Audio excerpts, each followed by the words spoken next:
Okay.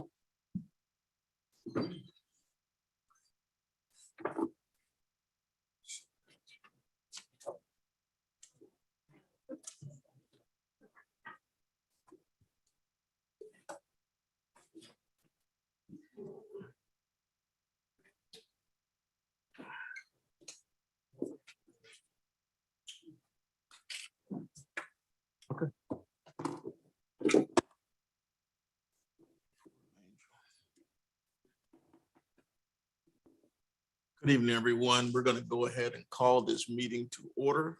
We'd like to welcome everyone to our February 10th, 2022 City of Palatka Commission meeting. At this time, we're going to ask that Chaplain Alonzo Mulberry lead us with the invocation, followed by a moment of silence and the pledge. Will everyone please stand at this time?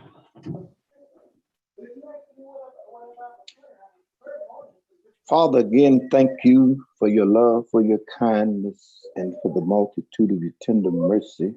Thank you for how you blessed us to come together once again. You blessed us all day long. I pray, God, that you would touch the minds of your people, the working minds, that you would give us, Lord, what to do and how to do, what to say and how to say it, that your name alone would be praised. For we ask it all in Jesus' name. Thank God. Amen and amen. While we're standing, we're going to have a moment of silence for the late Westbury. And so we would ask everyone to stand as we have a moment of silence and bow your heads at this time.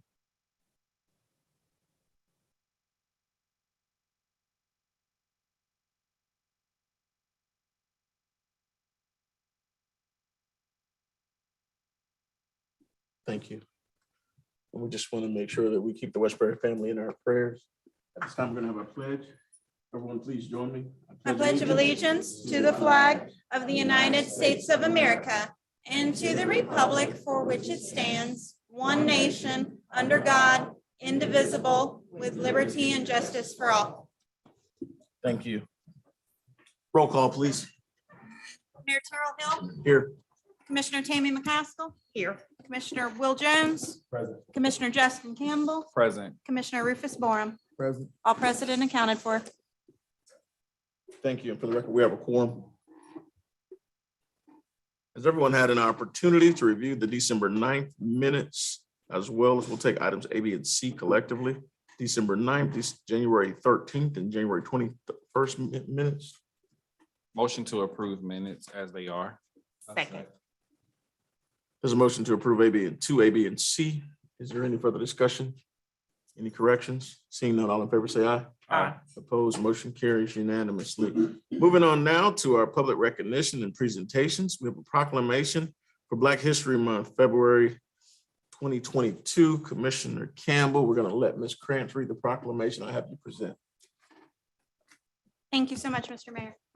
Whereas Black History Month affords special opportunity to become more knowledgeable about Black resilience and persevering heritage, and to honor the many Black leaders who have contributed to the progress of our nation.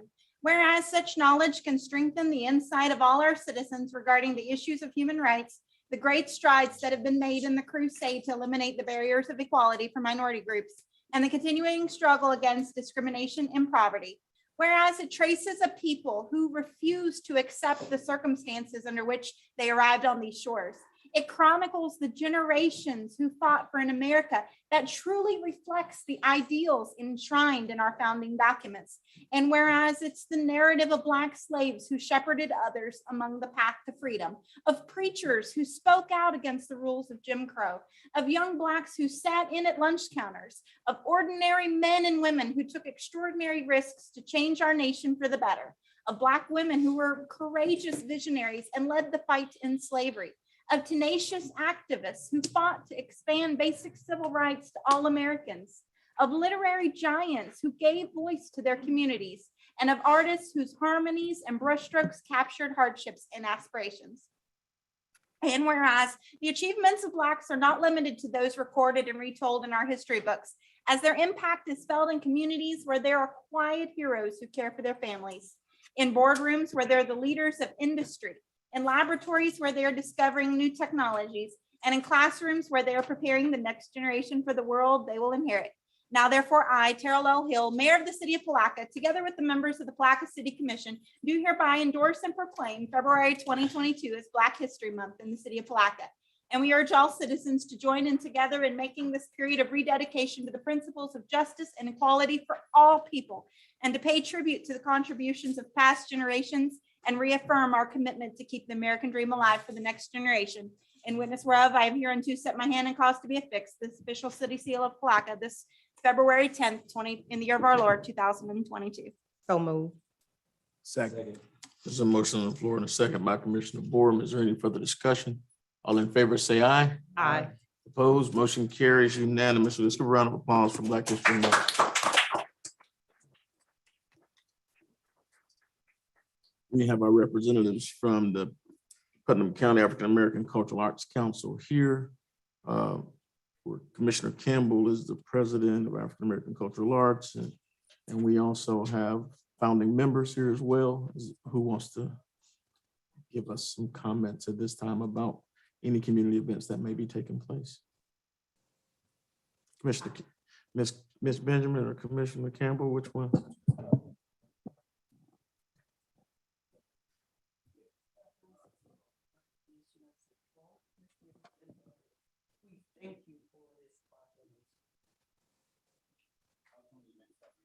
For this month, we are hosting a trivia night that is set for tomorrow, tentatively for tomorrow.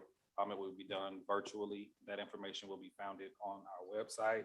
On the 18th, we'll be hosting a movie night. It will be at the Calvary Life Center, on the lawn of the Calvary Life Center. Also, on the 28th, we are partnering with the Putnam County School District, and we are hosting a Black History panel discussion. Where we'll highlight local history and local history. We'll have a panel of, we have Ms. Cynthia Asia, we have Ms. DRC Miller, we have Reverend Carl Flagg, we have Mr. Clayton from our West Putnam, we have Ms. Angel Dukes. So those are just a few people that we have that will be on that panel to discuss our local history. If you are available, definitely come out and support those events, as together we can achieve more. Thank you so much. Thank you.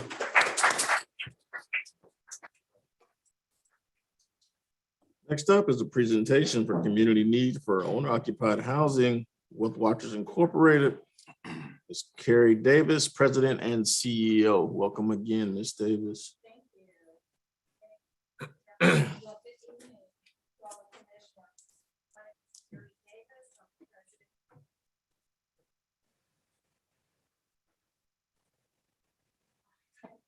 Let's try this again.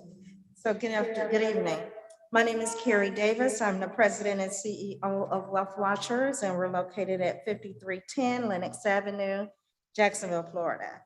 I wanted to come and give you guys an update on the owner-occupied housing project that I shared with you last year.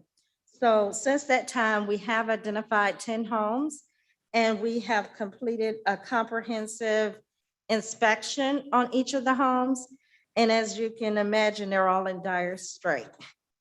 So in all of the homes, the major systems all need to be replaced, which is electrical, plumbing, roofs, as well as HVAC. I think I shared with you guys that we have the opportunity to put in approximately 11,000 per property.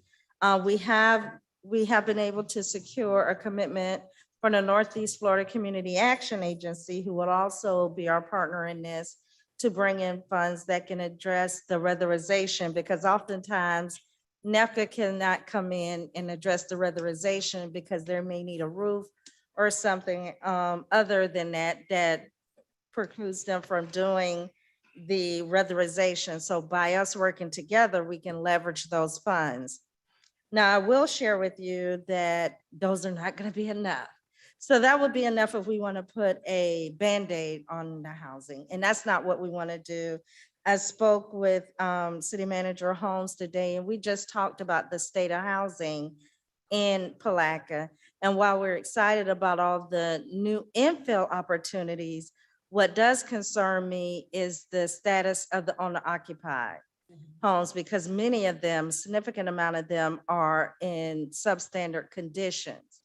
And if you don't address those, while you have new individuals coming into the community, the legacy residents that have been here may not have an opportunity to remain here because their home is in such dire need.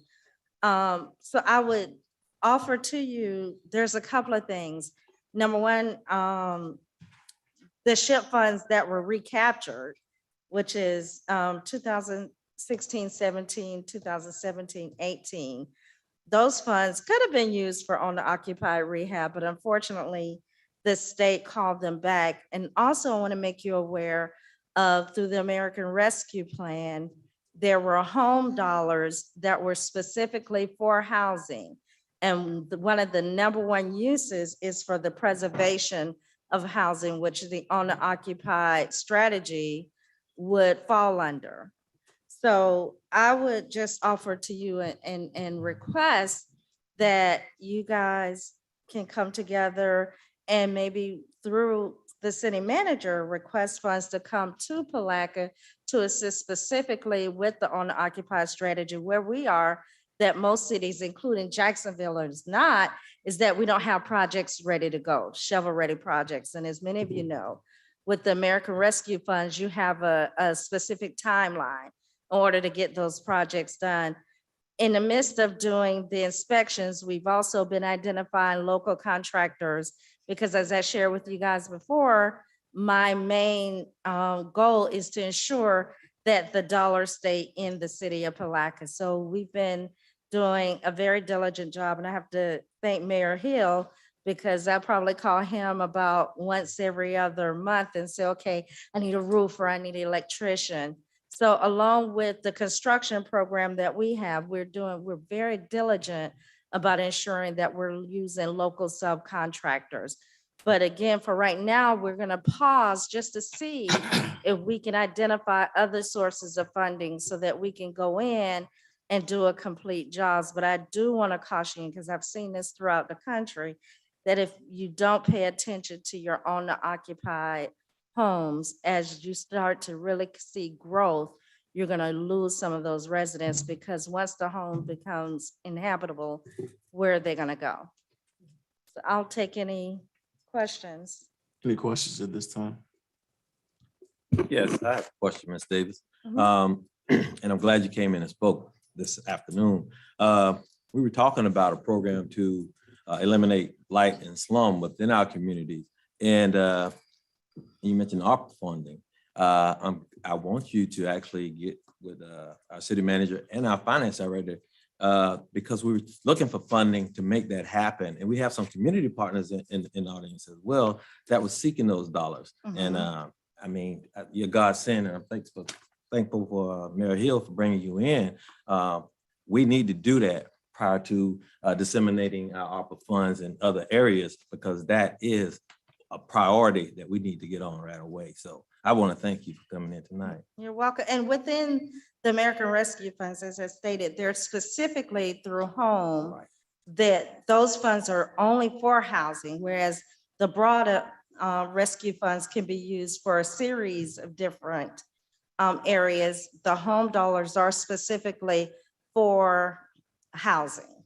I think we need to aggressively go after those funds because we also are working with our code enforcement department, and we are, actually taking actions, and this will give people resources to try to bring their houses up to code, and so it will help save their homes as well as, make our community look better. So thank you again.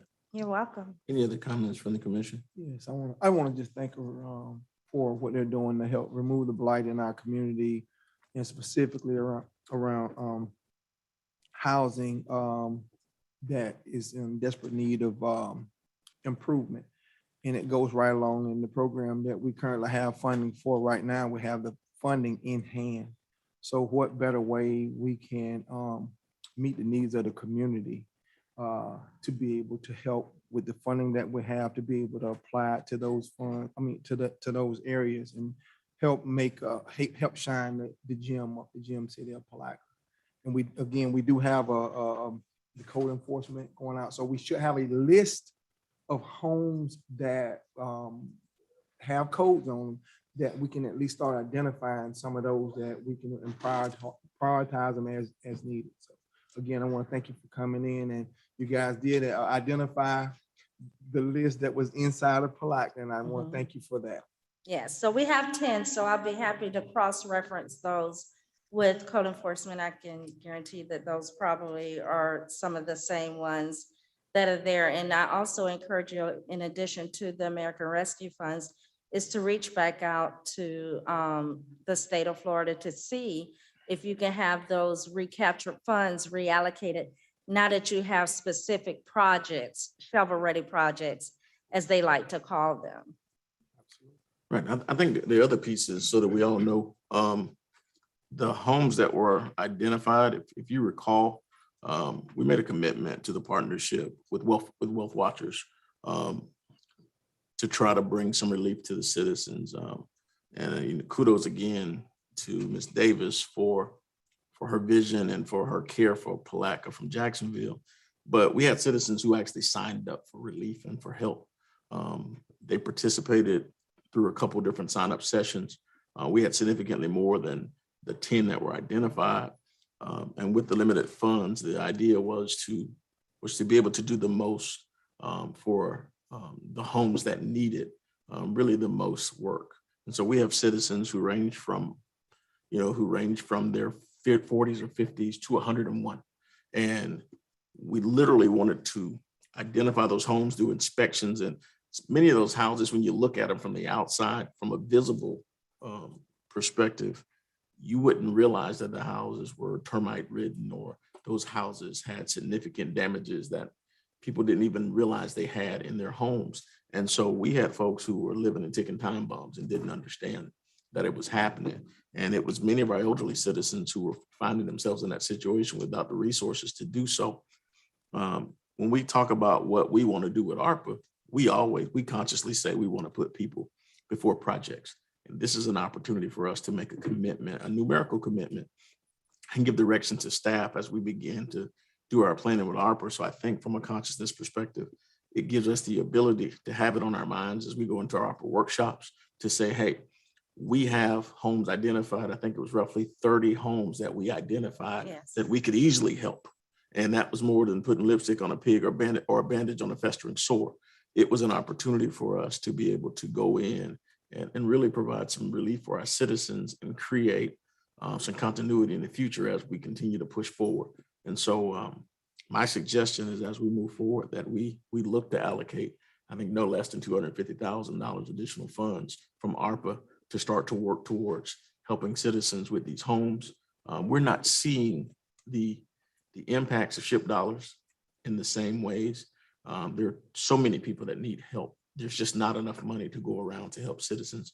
But we have a unique situation now with ARPA funds that it allows us to do things that we wouldn't traditionally be able to do. And it allows us to be able to really put forth our citizens before we put forth our projects. Well, I think we need to bump that up a little bit in terms of the amount of funding that we have. I was hoping for that comment. Right, but yeah, I think we can bump that up some more with the funding that we have to be able to help make an impact in the communities. Because if the communities are in those states, I think putting a few more dollars to that. I mean, we want to make sure we make a significant investment in the community.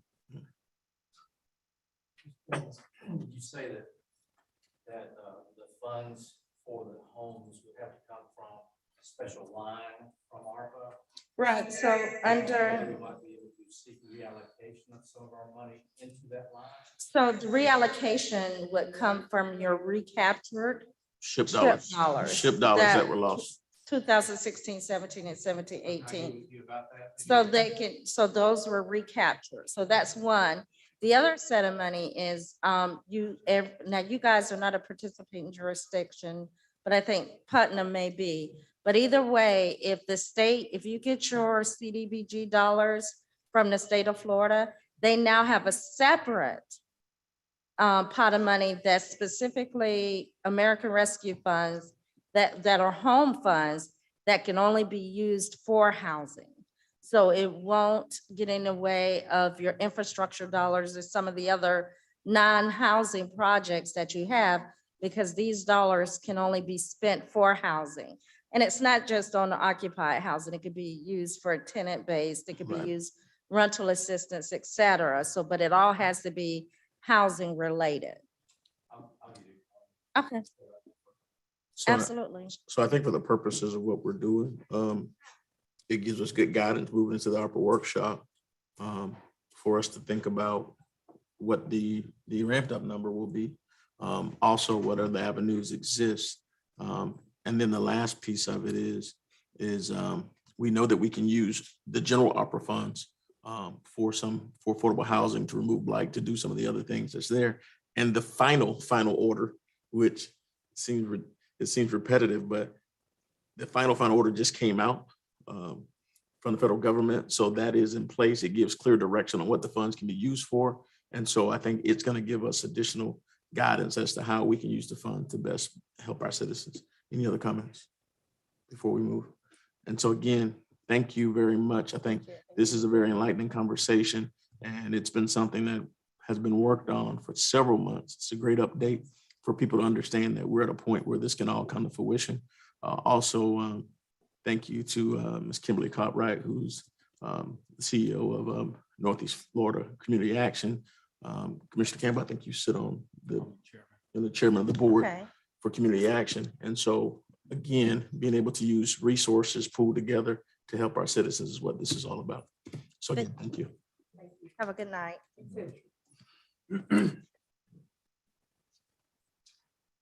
Next up, public comments. Public comments will be limited to 3 minutes. No action will be taken on topics of discussion. Anyone here wishing to speak during public comment, you can fill out a yellow speaker's card. You can pass it up to the front or on either side, and we'll take it up.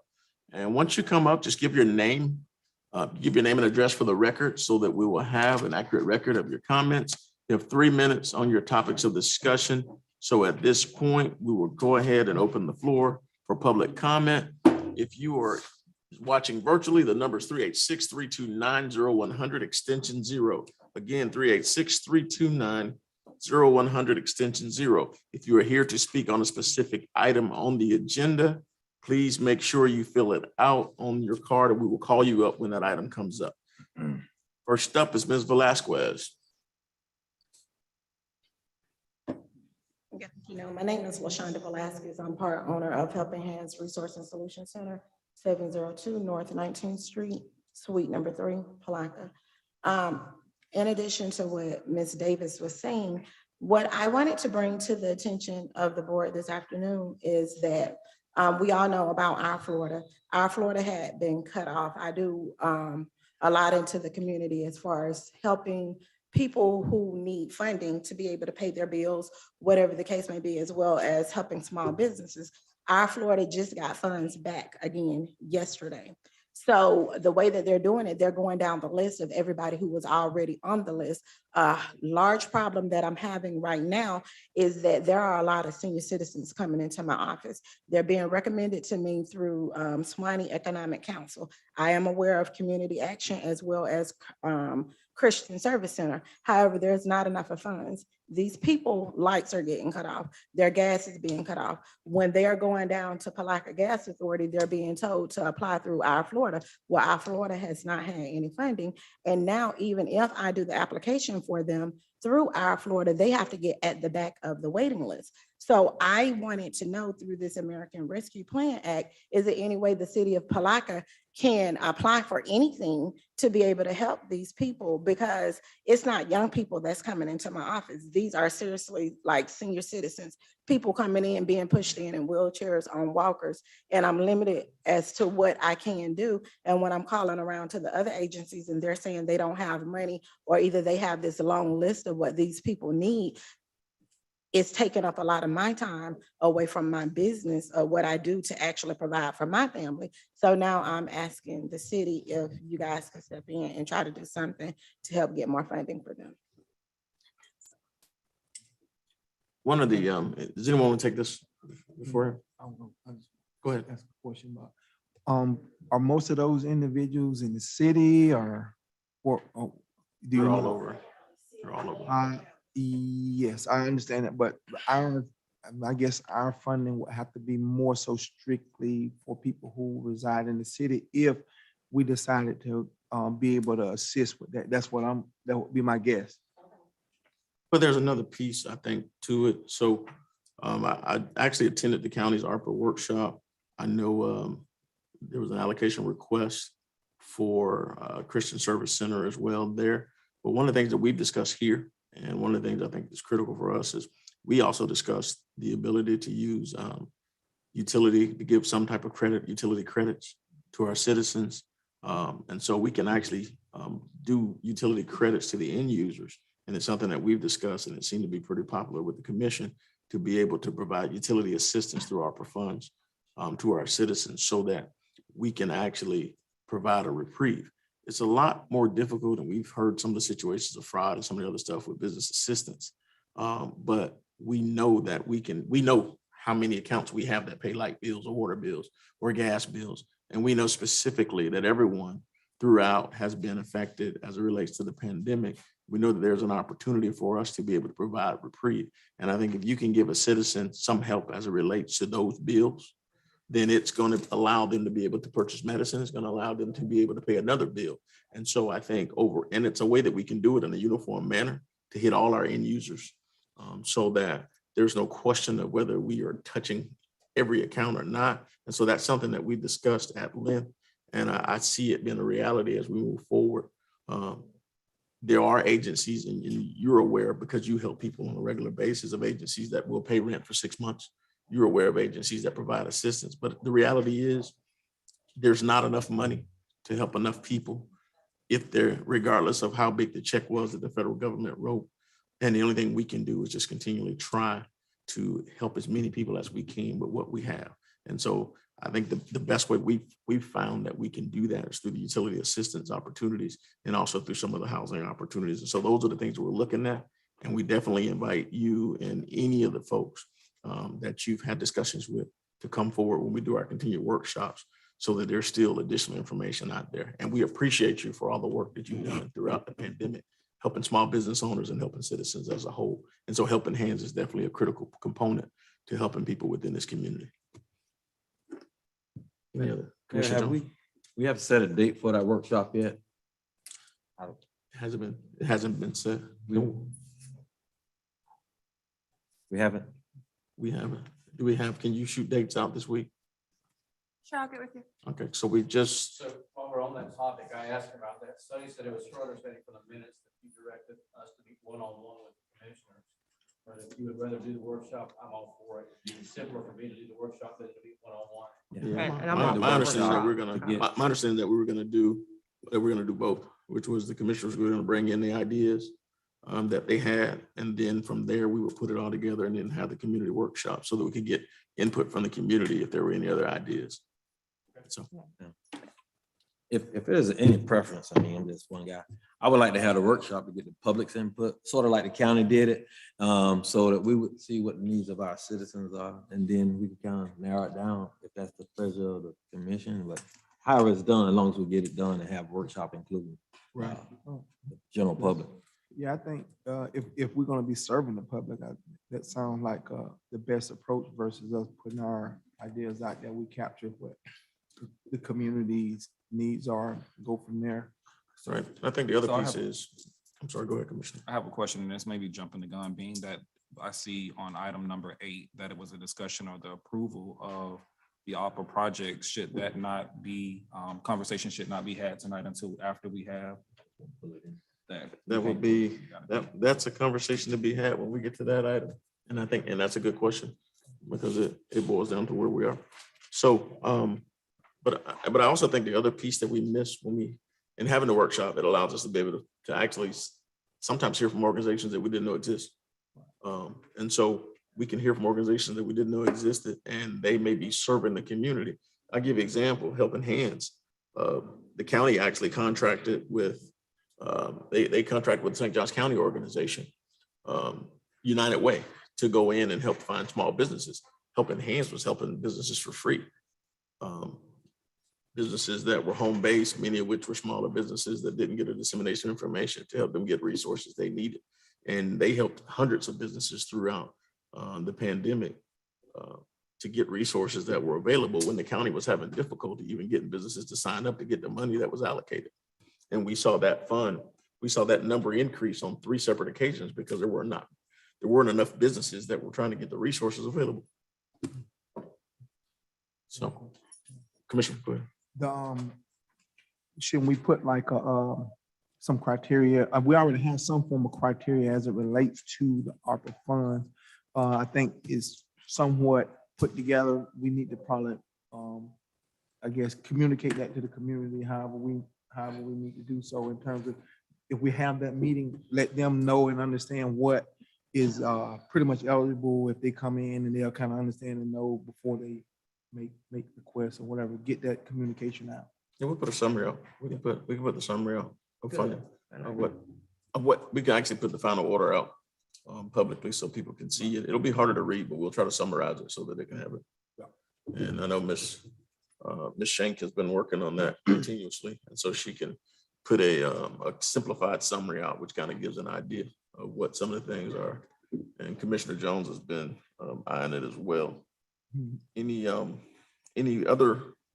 And so at this time, we'll move on in public comment. Is anyone else here for public comment? General public comment? Seeing no one else, we ought to call her. Caller. Welcome to Zoom. Enter your meeting ID followed by pound. I think Zoom is where we want to be. Ms. Fuller, do you still have You the have caller not on the entered line? any number. Please re.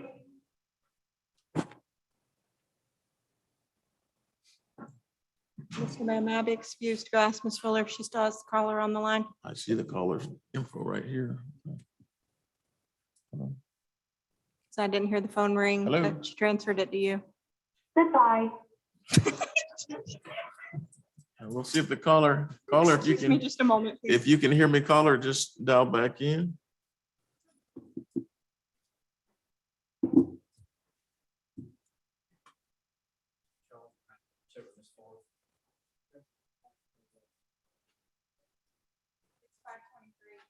I see. Hold on.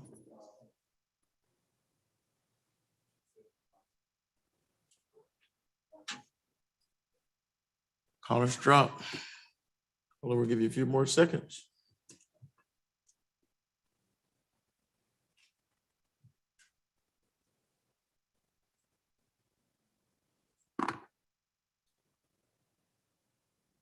Again, the number is 386-329-0100, extension 0.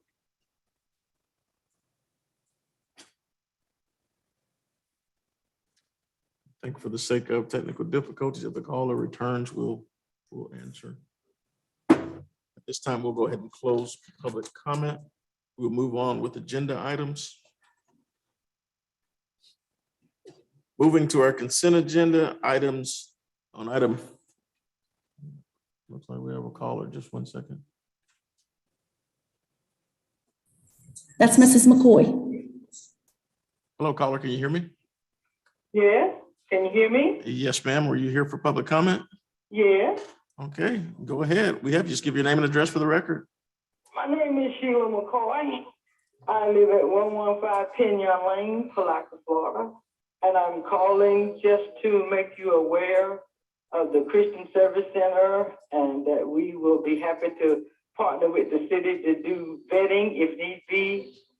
And for sure, please go for the funds to help housing and rent and mortgage for the city of Palatka. We really do need it very badly. Thank you. Okay, and Miss and Pastor McCoy, can we also get you? We get you and Miss Velasquez in touch with one another, so you can maybe, and so she can kind of forward the clients that she has over to you for additional assistance. Hello. All right, I can facilitate. I think that call dropped. So we can facilitate that. And again, the Palatka Christian Service Center has some resources, so we can make sure we put that in place. This time we'll close public comment again. And we will move on to our consent agenda. Items A through N are printed on our agenda at this time. Are there any items that you wish to have removed? I have one speaker who's requested that 5M be removed. Are there any other items? Let's do some N. No, N. Let's pull in this for discussion. M and N. M and N. E, So M, and N. I have E, M, and N. Are there any other items on the consent agenda that you wish to have removed at this time? Motion to approve all items on the consent agenda with the exception of E, M, and N. Second. Motion on the floor in a second. Any further discussion? Seeing none, all in favor, say aye. Aye. Opposed, motion carries unanimously. Moving on to item 5E, adopt resolution 2022 R21, authorizing change order number 2 for a Philip Randolph Transportation Hub permeable pavers project in the amount of $170,000 contingent on CRA approval on the 14th. A resolution authorizing change order number 2 for the A. Philip Randolph Transportation of Permeable Pavers Project in the amount of $170,000 contingent on CRA approval, providing for scrivener's errors. So move. Second. There's a motion on the floor in a second. At this time, do we have Ms. Tucker on the line? Okay. Ms. Gano. Hello, Marcia Gano, Project Manager, City of Palatka.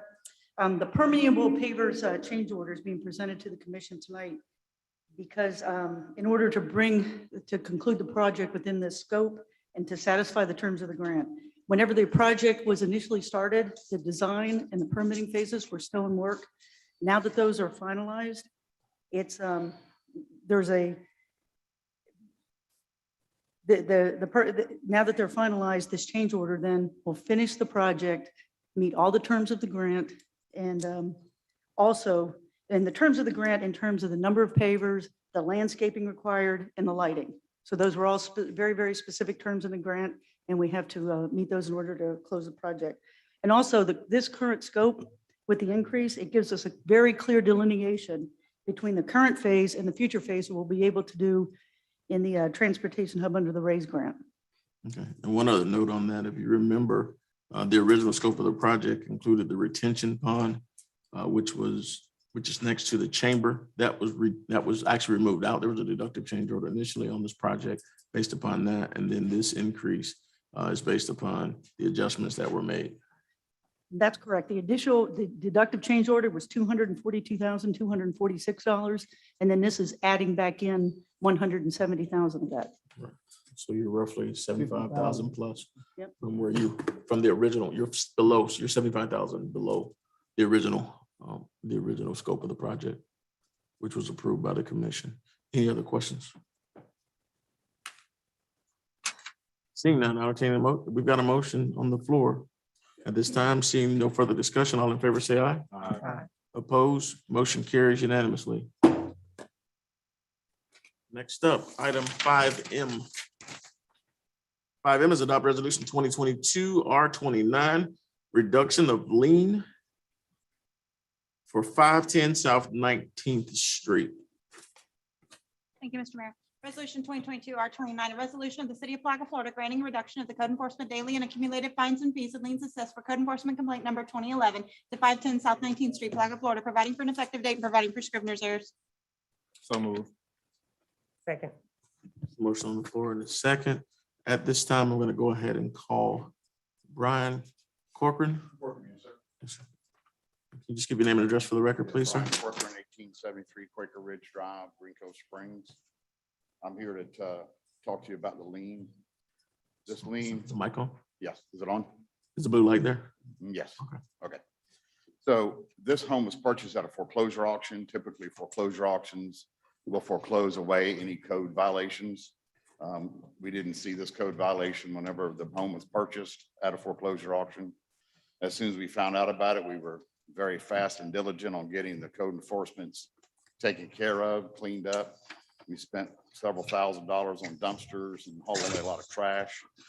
The lien now that's on it is just more than what we need to pay. We feel that since this should have been foreclosed out at the beginning that I respectfully request that the lien reduction go down to $1,000. We have sold the home to an owner occupied buyer who's going to do more to it. It's going to be the forever home. They're going to move into it and occupy it. It's not going to be an investment property past this. So that's why I respectfully request to lower the lien amount. Let me ask you a question. If you sold the house to someone, does that mean that you sold it subject to the lien and the lien's been? We haven't closed been on it paid? yet. We have it under contract. Sir. And they're aware, because you under the buyer, you have to give them a buyer's disclosure of any known Sure. liens. They're So- aware of the lien, and that's why I'm trying to get reduced down to $1,000. And they're still willing to buy the house with the lien there. We have to get the lien resolved and before they want to buy it. But it is an owner occupied buyer who's buying it. Typically, these code violations get foreclosed out when the banks do the foreclosure. I see the two shaking of the head, so I would want to see. Yeah, that, Let the attorney do it. can we? Wait, hold on 1 second. Commissioner, let's let counsel go and then you can go. Okay, go ahead. These liens are not foreclosed out, the code enforcement liens, and they were not.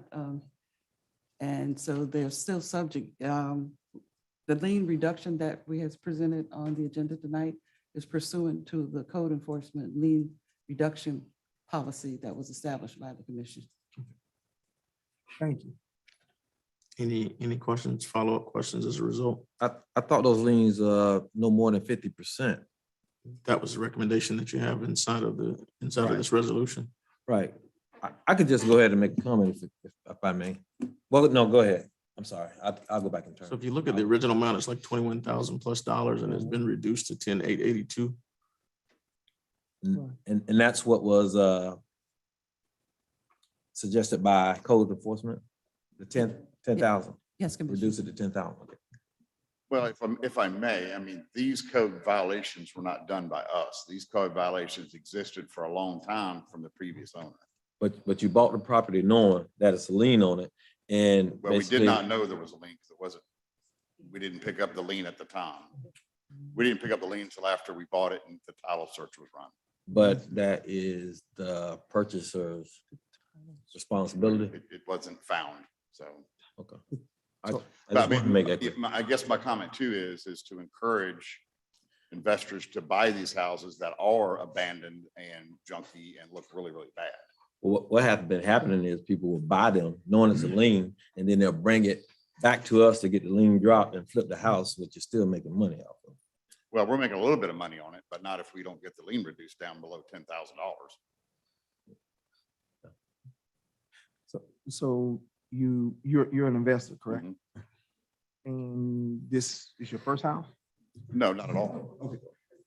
So you never had a lien on another house that you purchased before? Yeah, I had one that was $217,000 with Clay County and they reduced it down to $2,080 because we did a great job on cleaning it up. Right. But we set forth a policy that if we go against the policy that we implemented, then that doesn't sit well with the policy that we put forth in place. And we had our staff that put in many, many hours at the time, and we voted on that. So in my opinion, if they've done their job, we're gonna have to stand behind that, and I can't violate my policy. I understand. And I think if you're a seasoned investor, that's something that you would do your homework on anyway, so it's not something like. I didn't know about the 50% policy, for sure. But that's something we would do our homework, on, right? Mhm. Okay, thank you very much.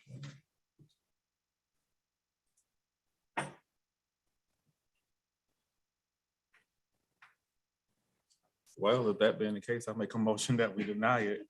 Second. Well, if you look at the resolution specifically, the resolution is to reduce the lien amount to $10,882 plus administrative costs. So moved. Okay, so we'll Second. approve. I approve the reduction, but not to $1,000. Right.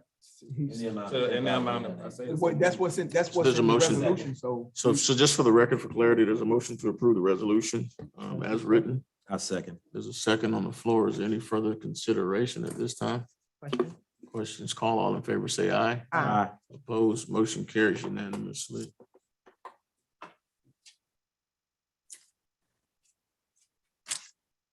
Next up, adopt resolution number 2022 R30, release of lien 822 Oak Street. Thank you, Mr. Mayor. A resolution of the city of Palatka, Florida, granting release of lien to 822 Oak Street, Palatka, Florida, for complaint number 2111, authorizing the satisfaction of the lien which is attached to the affected property, providing for scrivener's errors. So moved. Second. There's a motion on the floor in a second. Just for, do I have staff on board, Mr. Cutright, or is there anyone else who can speak to this lien 822 Oak Street? I'm here, Mayor. And just for the record, what happened with the lien at 822 Oak Street? How was it satisfied? The lien with 822 Oak Street was satisfied by a new property owner came and bought and brought property compliance. This lien right here was a clerical error on the code enforcement department where we had not north 822 Oak on the property, on the original property owner, we failed to notify him properly. So we had to release that lien.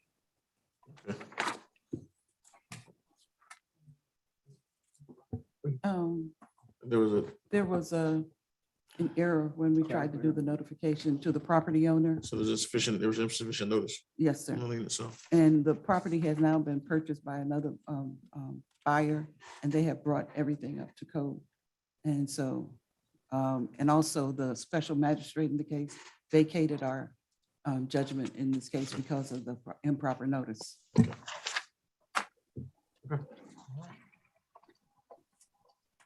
Any further questions? Seeing none.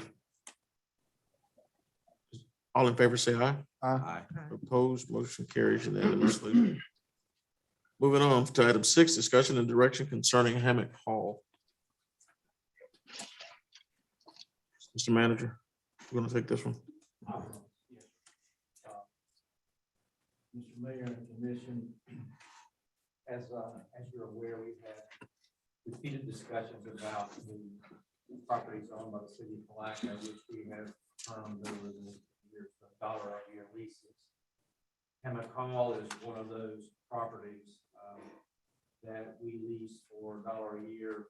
There's not, to my knowledge, a written lease agreement, but we lease it for $1 a year to the South Historic Neighborhood Association. Actually, I'm wrong, but I believe that's close. Correct. We received a lot of complaints about the hall, and there have been other problems associated with it. Some of the problems involve maintenance that the city performs. Some of the problems involve by people within the hall being rented by the association cut right after hours. And then more recently, some troubling ones have been brought by a neighbor. Here today. He's been very vocal. I think all of you received a packet that I forwarded to you last week from Mr. Decker. I met with him in person twice. And his packet, I guess, explains his concerns as well as any problem sort of came to a head weeks ago when I was notified that a survey was being conducted at Hammock Hall with the intention of a fence being erected close to Mr. Decker's house. Since it's city property, and we have no knowledge of any of the above, I went out and looked. The fence would have been very close to Mr. Decker's side carport. And I guess what the solution was thought they were going to address some problems Mr. Decker complained of, involving people using his driveway, going across his yard to reach the parking lot next to Hammock Hall, and they would have events. But we stopped, I advised them to that the fence should not be erected or constructed, but it was city property. And that night, Ms. Thomas and Mr. Cutright and myself went to the neighborhood association meeting, and it was obvious that there was a lot of concern by some of the people who attended, who may not have been attending meetings, with some of the ways that things have been operating. But one repeated concern that we've asked multiple times for some information regarding the financial operation of the hall by the association. We were contacted directly by a group that was renting the hall for church services, and they told us what they were paying. We've been told by neighbors, not with a log of rentals, but we've been told by neighbors that the hall's been rented quite a bit. And I think an hourly rate was, I think, a 4-hour minimum being charged. And obviously some monies have been generated at city property. It's generating revenue, and the revenue is being used by an association. And I guess that calls into question whether or not and how the property qualifies for $1 a year rental, because as all of you know, the feature that's supposed to characterize $1 a year rental is that the property is public. It's owned by the public, it's owned by the taxpayers, all the citizens, but it's being used for a quasi-public purpose. That's the justification for not charging market rent. So We're paying taxes. sir, We're paying taxes. right, or it's not also paying or subject to taxation. So when the property is being used to generate revenue, which is then applied by the association that has the $1 a year lease, as the association sees fit, I'm not claiming or alleging that what they've done with the money is inappropriate. I'm not making that allegation. Don't know what they've done with the money. But still, if you're taking a taxpayer property, it's generating revenue, and the revenue is being applied as a lessee determines that the property should be applied. That raises a lot of questions. So some of the complaints Mr. Decker mentioned were late night parties. I've spoken to Mr. Russo on an earlier occasion directly, eye to eye in my office, about the need to control. If they're going to lease the property, they need to control the tenant. That property had not abated as of the time Mr. Decker contacted me before we went to that meeting. It may have abated now. I don't know. That has only been a couple of weeks. And then the parking issues, and even as you know, as you saw in the complaint that Mr. Decker made, I guess there had been at least one verbal altercation between him and somebody who's been using the property on a lease basis, tenant basis, a sublease basis. It's just gotten to the point where the city staff's spending a lot of time dealing with a property that the city owns, but the city's not really, hard to say they're benefiting from. So with that having been said, we had brought this property to the commission before and asked for direction, but it was brought with other properties at the same time. And we're bringing it back, and staff's position is it's not for the staff to say what happens to it, but we would suggest that there are options. One is sell the property and apply the proceeds to some public purpose. Two, the city takes the property back over, the city manages it and rents it, and the proceeds can be applied as the city sees fit. Next would be to rent it to, if you want to make it available to some other nonprofit that you feel is serving a public purpose, so be it. You could open that door back up and seek proposals from others. And the last one, I suppose, would be let the association retain it, but it would have to be under very specific rules and they would have to understand that if they're violated, the property Revert. back. So those are the four options, and it's not for me to say which one. Those are the four options, I think. One option that I would suggest to you does not exist is leave things like they are right now. That wouldn't even be a recommendation. However, I do have a question, if I may, Mayor. Go ahead. Okay, so with the options that you have posed, what would that do with the financial component that one we've already asked for, or would that just be swiped clean?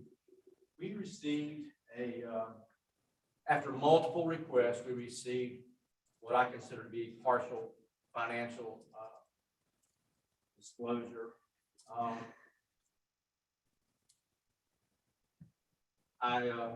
It's not verified or audited, and based upon some of the information we were given in the past by people who are renting the property, I'll have to admit I have some concerns about it.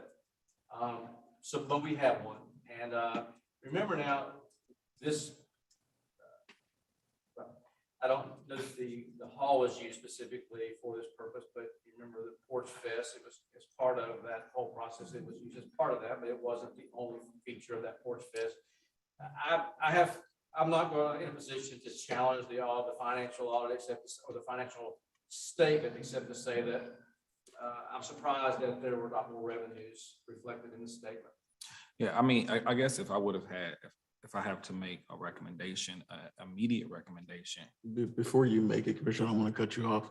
I've got one speaker and got Mr. Alan Sheffield, who's a speaker for this item. And he had a proposal that comes from the Neighborhood Association. If you don't mind, is it okay if we have him come up and actually give a position statement and a suggestion that comes from, you're speaking as representative for the Neighborhood Association, correct? Yes. Just give your name and address for the record. Okay. Alan Sheffield, 426 Kirby. Mayor Hill, Mr. Sheffield provided me with a slide he wanted to show. Do I have That's permission to display the slide? That's fine. Thank you, sir. As pulling that up. Thank you, Commissioners, Mayor. We have an influx of new blood in the neighborhood over there in the South Historic neighborhood. And this has been an ongoing issue. And I know I'm new, but what we've done, actually given some of the history, and it's been vast and it hasn't been good. We've actually formed a 3-person liaison committee, of which I chair. Cheryl is a part of that, and Jennifer is a part of that also, to make sure, because there's been hindrances with the past president in terms of moving things forward. And so we've designated 3 individuals to really work directly with the city to make sure we correct some of the things, because we were meeting not only to deal with things from a city perspective, but really from that neighborhood perspective. And so what we ended up doing was surveying the neighbors, trying to figure out, because honestly, we're going after who we are as an association.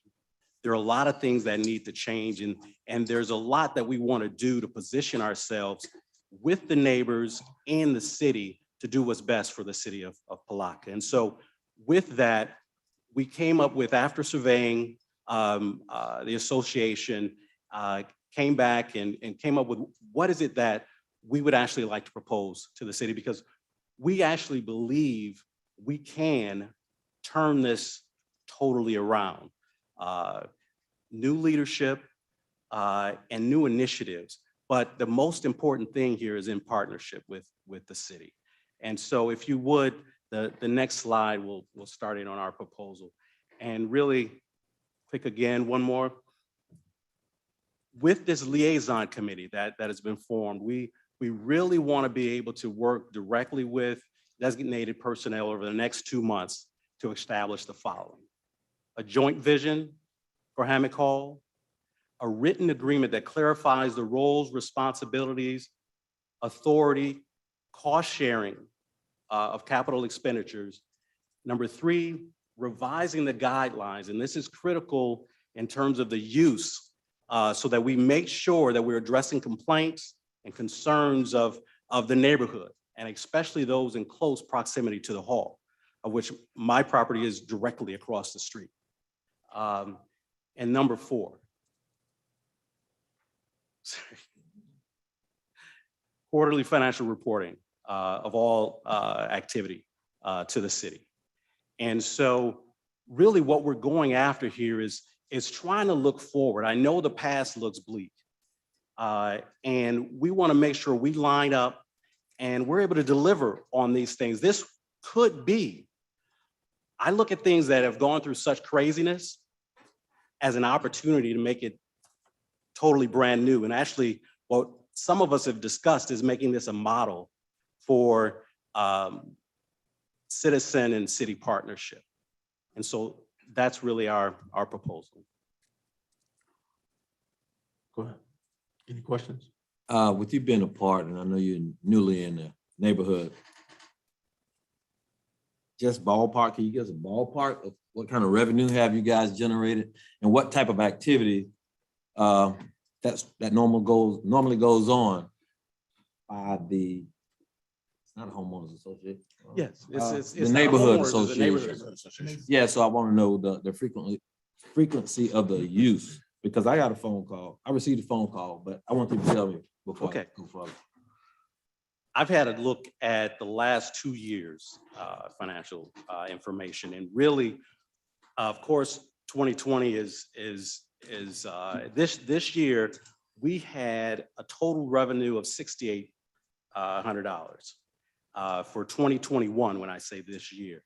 So it's not a ton, and what we sent a couple of days ago was actually a breakdown by person and individual by month in terms of what has been used, who's used it, and what the rental was. And when we go after this, what we've done in the past, and if you look at it, the by hour rating, go ahead. You answered that. Okay. Because it's supposed to be 3 minutes. Okay, but I wanted to ask, We'll give them extra. of that, whatever the revenue was, how much did the city get back in return? The city got zero back in return. And so, because what is done with those funds is to pay the utilities, pay everything for the hall, and basically, we're renting this out to the citizens and organizations and nonprofit organizations, the churches, the clubs, for use. The association really isn't, what our aim is to make this actually something for public benefit and use, not something that the association gains from. What we want to be about is actually volunteering to make sure we put things in place to be a positive impact in that neighborhood. The only problem I have with it, and I'll be brief, we pay people to supervise and rent out those buildings. And so that's just an issue that we had. And I can remember being up here and we talked about those dollar leases. That was one that we said we were going to take back over, but not to close down the opportunity. But I see it as almost I'm done. That was my statement. I don't want to go any further. Okay. Go ahead, sir. I'm sorry. Thank you. Any other comments? Well, I was just looking at it from a standpoint, I don't know if your agreement piece or whatever is going to align with what we currently had in terms of maintenance. And when we lease buildings, basically we will want our leasees, leaseors to, no, leasing. The lessee. I got it right on the last one.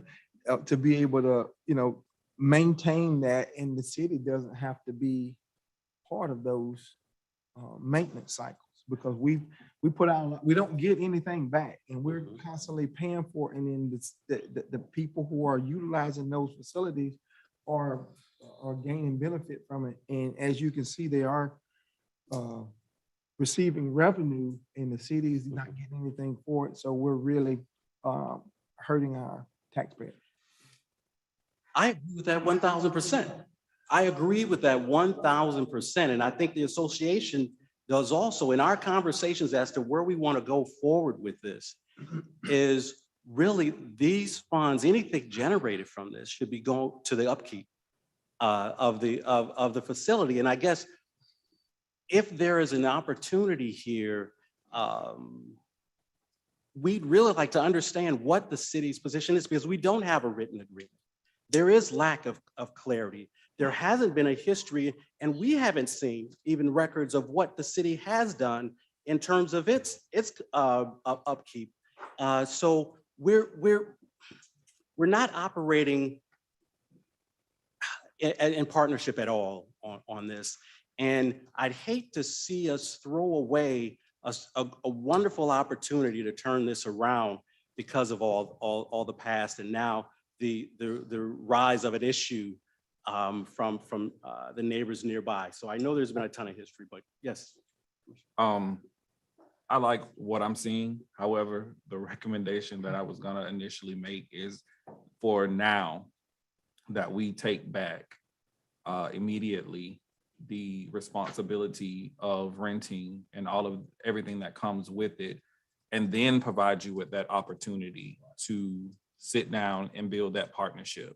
I don't think at this standpoint, from what we've been told, what we've witnessed people come and say that they were speaking on behalf of the association and they were speaking on behalf of themselves. And I have stated that in a meeting several times. Names won't be mentioned, but I'm sure you all know who I'm speaking of. However, again, my immediate response would be the city take back everything dealing with that. And again, provide this association the opportunity to build that relationship, to build that trust and see what we can do to move forward. Because again, this is something potentially that we would be able to use as a foundation when we're dealing with others that may possibly be in this situation. So again, that would be my recommendation. Mayor, well, with the option of reclaiming mean that we're getting the keys back, we're changing the lock, whatever it may be. It falls to back be- upon yeah. that. So until so I'm totally in agreement. And I'm in agreement with Commissioner Campbell as well. I think the other piece of it is, and I think this is the piece that's unspoken. When I do basic math, based upon the conversations that I had with what I'll call the anchor tenant, for lack of any other term, that $6,800 in revenue that you spoke about is the exact same number that comes from quarterly payments. Being very familiar with the fact that this facility is being rented out for birthday parties, for family reunions, for other events throughout. And at the end of those events, any repairs that are necessary are coming to the city. As it relates to the long-term maintenance of the facility, it comes back to the city for the upkeep and maintenance of the facility, not counting the amount of time that we spend from administratively dealing with issues pertaining to it. Does the neighborhood association even have insurance as it pertains to the facility to absolve liability on the part of the city at this point? Are you aware of any liability policy that exists? The association does not have a liability policy on this. The city does. So the association receives the revenues from the facility, and yet the city gets all the expenditures and the liability. That to me is a very unbalanced relationship at its best. And it's the piece that brings concern, because we've had conversations with other folks who actually give resources to the association for use of the facility. And it's been historically a pick and choose type situation of who gets access to the facility.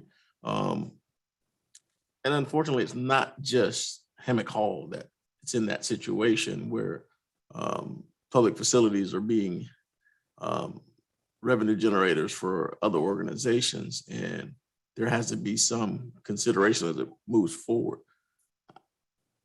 I will tell you that I'm pleased with seeing the PowerPoint and a proposal from a different standpoint. Personally, as one vote, I'm open to listening to any solutions moving forward. But I can tell you the inheritance of this relationship in its current format without any written direction by way of lease agreement or anything else. And it's something that's carried on historically and has become burdensome, I think, more than anything else. We spend far more than $6,800 in administrative time just dealing with some of the issues that come up. I actually got the same call that the city manager got and went by and saw, and I was very surprised to see that the association had the resources to do a survey on a piece of city property without anyone caring to talk to the city about this piece. And so all those things brought concerns. I won't belabor the point, but I do think that at some point, in order for us to implement consistent policies as it relates to city property, we need to make sure that the rules are being put in place. And if we carry the liability and the burden of maintenance, then we need to carry the ability to recoup some of our costs.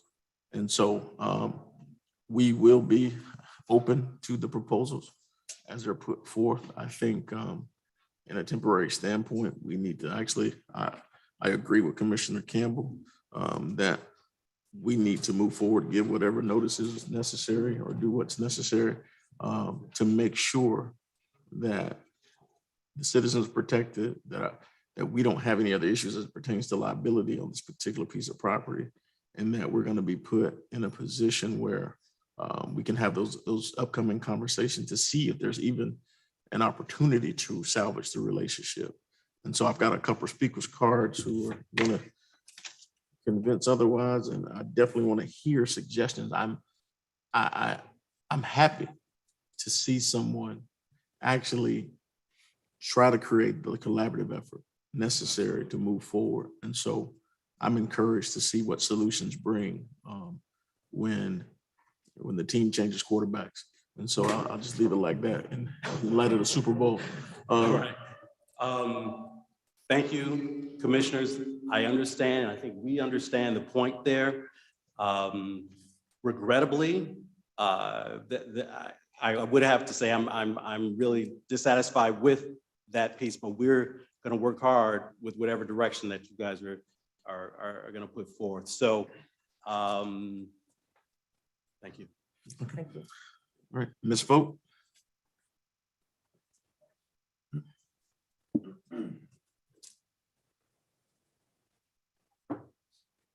Good evening. I'm Patty Vogt, 220 South 4th Street in the South Historic District. I really have a question. I'm all for what Mr. Sheffield said, but I do have a question. I think it would go to Mr. Holmes. Maybe you could make a clarification for me. My understanding from years ago, because I've been here 24 years, that when Ken Campbell was president of the South Historic Neighborhood Association, the neighborhood association purchased the laundromat, the actual building itself, with South Historic Neighborhood money, and that they were not able to keep it. I mean, not able not to keep it, or not allowed to put it in their name. And they were supposed to somehow have a contract or something between the city and the Historic Neighborhood Association that stated that. Is that accurate information? Is that true? Is it not?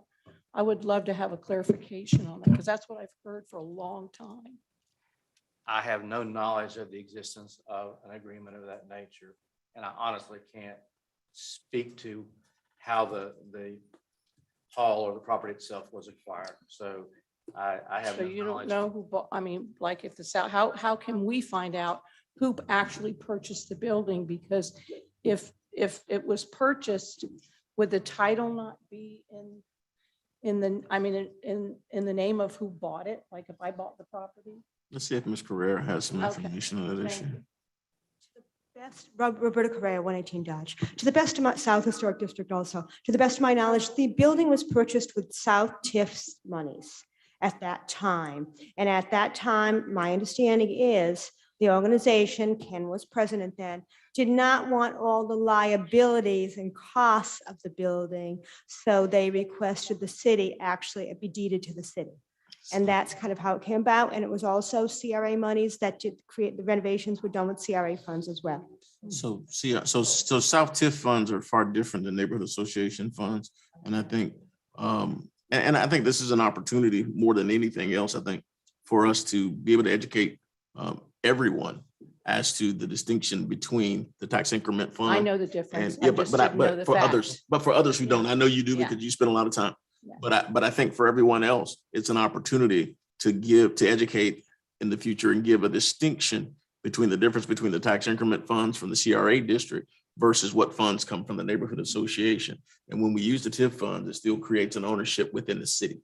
And so it still carries the same concept with the public purpose.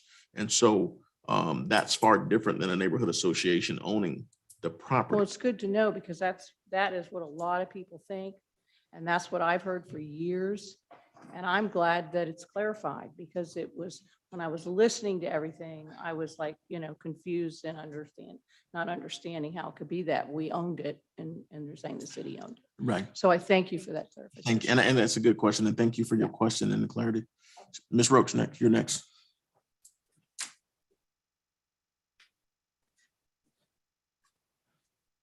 I'm Cheryl Roach, 312 Dodge Street. Months ago, Patty and I went door to door and did get some signatures pertaining to Hammock Hall and the importance that it does have in the community.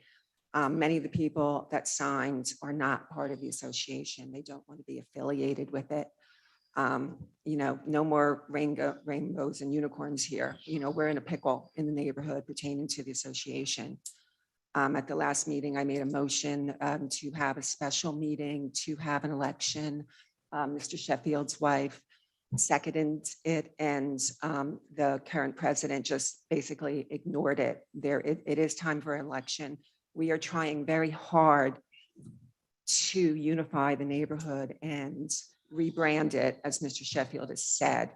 So I do understand that you may want to take the hall back. I do understand that you feel that there is only one person that represents the association. And that is not true in many levels, just that people have disassociated themselves because. So it would be wonderful if it could be a mutual working back and forth pertaining to the future. The special event rental should stop. It is not to the benefit of the neighborhood. And there are a lot of questions pertaining to the funding, not just on the city's part, also on the neighbor's part. So we completely understand how you feel. Can I approach with the petition, or should I give it to Valeria? If you give it to council, it's going to become a part of the, if you give it to us, it becomes a part of the record. That's fine. And so you. I can- have a copy of it. I mean, I would be happy to do that unless somebody tells me not to give it to you. I mean, I was the one boots on the ground with Patty, and I know Patty wants to see. They are the original. We do have a copy. If you give us a copy, if you get a copy to us, then Okay, I have that we can too. have we'll I have the have city that as manager well. and the clerk Okay, disseminate okay. it to the commission. I have that as well. So I will sit down and get it. Go ahead. Go Can ahead. I ask a question before they leave? I understand there may be an event planned for this weekend there. I have heard, I don't know when, but I do know that there was an additional rental made, yes. Anybody else knows? I saw an invitation for a supper to be served there. That, no, okay, no, that's that's supposed to be a community dinner. It was canceled. There may be a possibility that some takeouts may occur. What I was referring to is the fact that there may be an additional rental for an event coming up in the next few weeks. But as we move forward, can we ask that the neighborhood association communicate with staff so that any events that were set up or scheduled for the facility, that information be placed over, they be redirected to community affairs so that but it needs to be redirected to community affairs and whatever knowledge base is there so that at least what the citizens that may have something planned for the facility won't necessarily be unfairly impacted as we start to work towards solutions. You know, and Mr. Mayor, we also need to look at the nature of the event because as has been It's been an issue. indicated, it's I don't know what technically the zoning is. I'll have to check, but everything around it is residential. So, I mean, I understand that some small scale events may not be inconsistent or incompatible with the neighborhood. According to the information Mr. Decker provided, some are. So I guess some of those events, if there are events scheduled, some of them may be compatible, some. Well, yeah, and the committee, we are working on specific guidelines pertaining to how events should be moving forward. And if I may, pertaining to the survey, we were as blindsided by it as you when we saw the survey crew out there. It's like, what's going on here? You know, nobody was notified, nobody. So don't feel that was just you. And not just the neighborhoods, not just the neighbors, the whole neighborhood was like, what is going on? So it's really the whole neighborhood is being affected in a very negative way. And I guess my last comment would be this. There is a distinct difference between the neighborhood association and the TIF district. When we look at the TIF district, there's in excess of 100 residents that are in the TIF district. And historically, what we've received is a snapshot of the district making decisions for the masses. And I don't know if the disconnect is because of dissemination of information or if the disconnect was because of apathy and no interest on the part of many of the residents within the area. But I think that this creates an opportunity for us to reach back out to the individuals within the district who have not been participating in any fashion, to get them on board so that, as we say, the neighborhood, the recommendation from the district is whatever it may be. If you recall, when we were talking about paving crossroads within the district, there was conversation that alluded to the fact that the district didn't want that. But in the reality, there were only a couple people that made a decision. And so as we begin to talk about what's best for the South Historic District's residents, let's make sure that we include those who may not be a part of the neighborhood association as well. And I think what that will do is it will start to build consensus, and we can start to move forward with a stronger vision. Well, I just have a question. I want a point of clarification. Now, well, I understand that you said that the South Historic District, or where they bought it with TIF funds a while back, they bought it with TIF funds, and they deeded it to the city.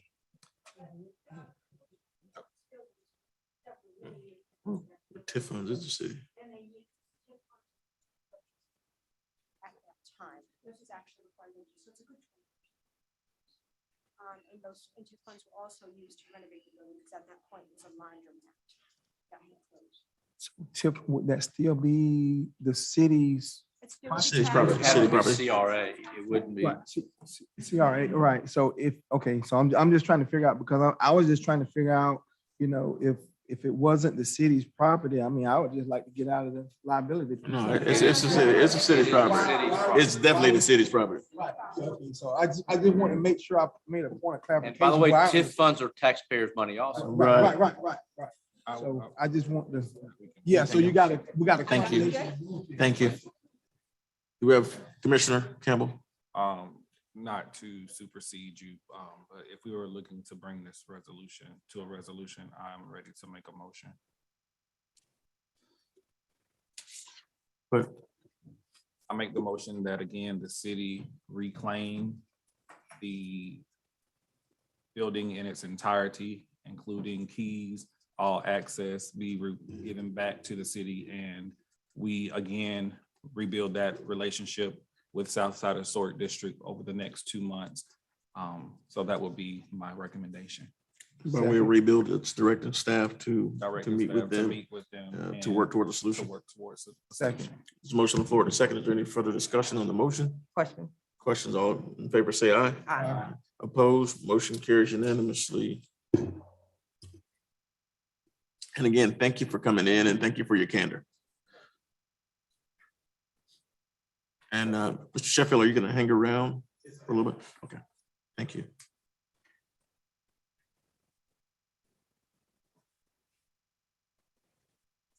Next up, mayor's appointment for the tree committee member. Ms. Kitchens made this a little easier for us. She actually withdrew her name in support of Nicole Grace for the recommendation.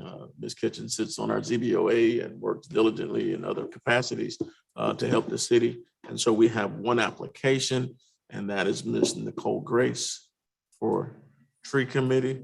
Therefore, it makes it easy for me to make a recommendation. I'll entertain a motion. Motion to approve. Second. There's a motion to approve. There's a second by Commissioner Jones. All in favor, say aye. Aye. Opposed, motion carries unanimously. Let's welcome Ms. Grace aboard. I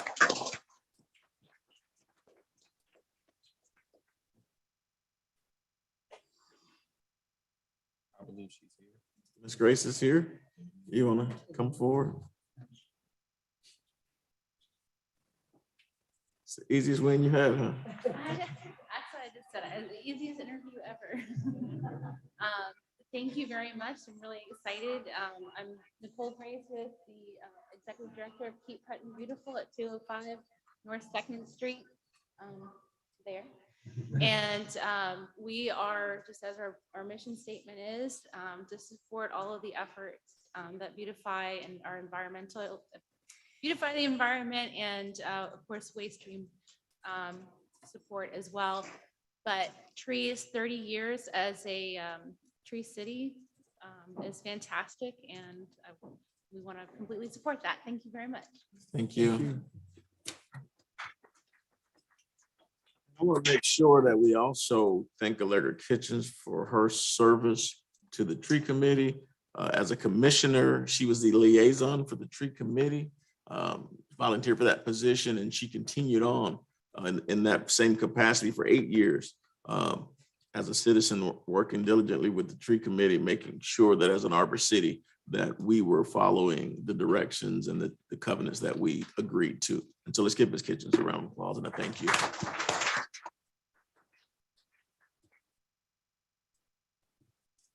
Next up, discussion and approval of American Rescue Plan Act projects. Number 1 is St. John's Avenue to Palm and Mosley for $1,242,623. And the second is a self-contained breathing apparatus, SCBA air packs for $330,000. I will open it up to the commission at this point for any discussion.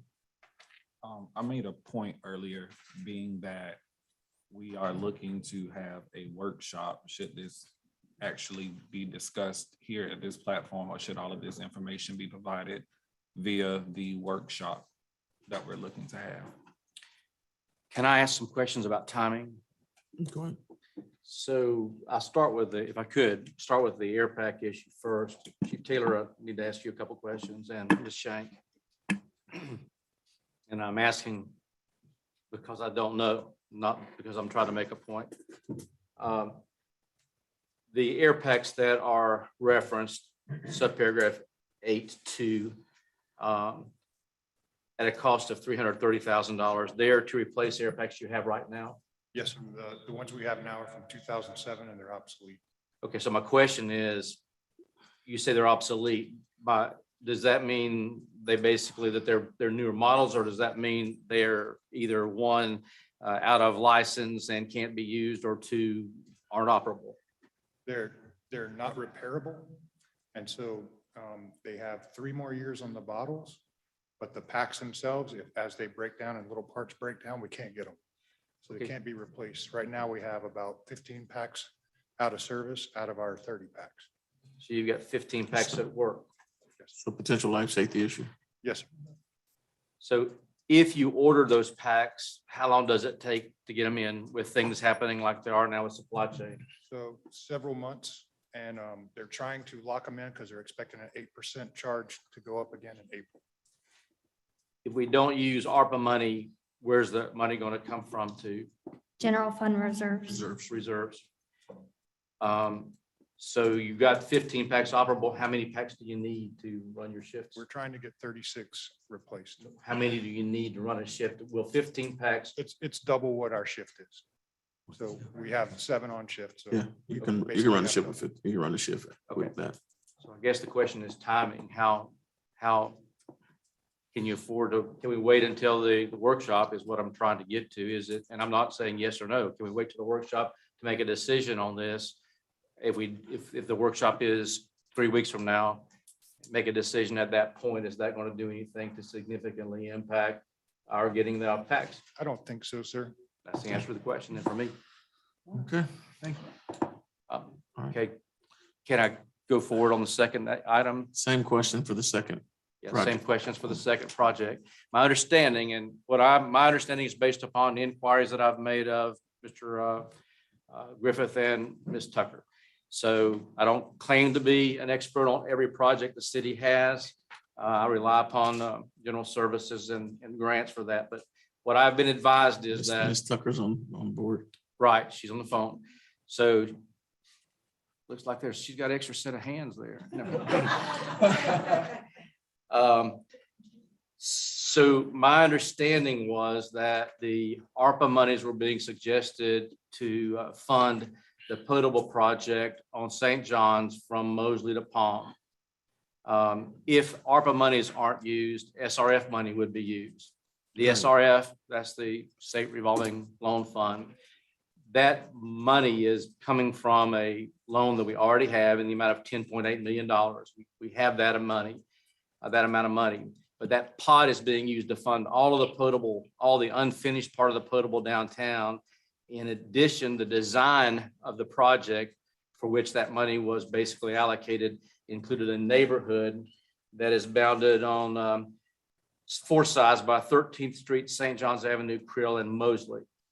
If the ARPA monies are not used for the Mosley to Palm run on St. John's, then there would not be enough money in the SRF project funds to handle all of the project, and you'd have to cut something out. And what has been suggested that you'd cut out in order to approximate the cost that you would be required to save would be the neighborhood that I referenced, 13th, St. John's, Krill, and Mosley. You would cut that out of the potable project.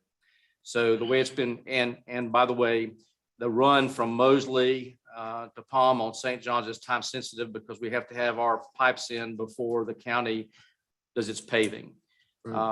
So my question is again, and again, I'm not the expert, don't profess to be, but if we don't go ahead with authorizing that run, and or if we go ahead and use SRF money, that would mean that we'd have to do a change order on the contract for the potable to take out that neighborhood I referenced. And maybe Ms. Tucker can speak to any issues that raises. And can we wait 3 weeks to make that decision? Or if that's, and I'm pulling 3 weeks out of the air, I don't know if we'll have our workshop done in 3 weeks or not. Ms. Tucker, did you understand my question?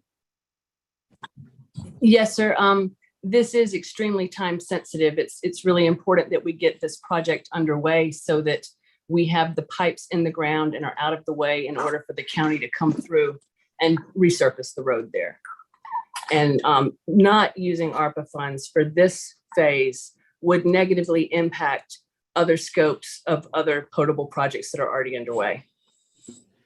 But does it hurt 3 weeks? If we said 3 weeks will get us to a workshop, so let's say a month to be sure. If we wait a month to make the decision about whether we use ARPA funds on this run, is that going to put us in a corner? I'm not 100% positive on that. I would like to say we would have until the end of the month, but I'm not at my fingertips. I don't have the exact start date of the county for the road resurfacing.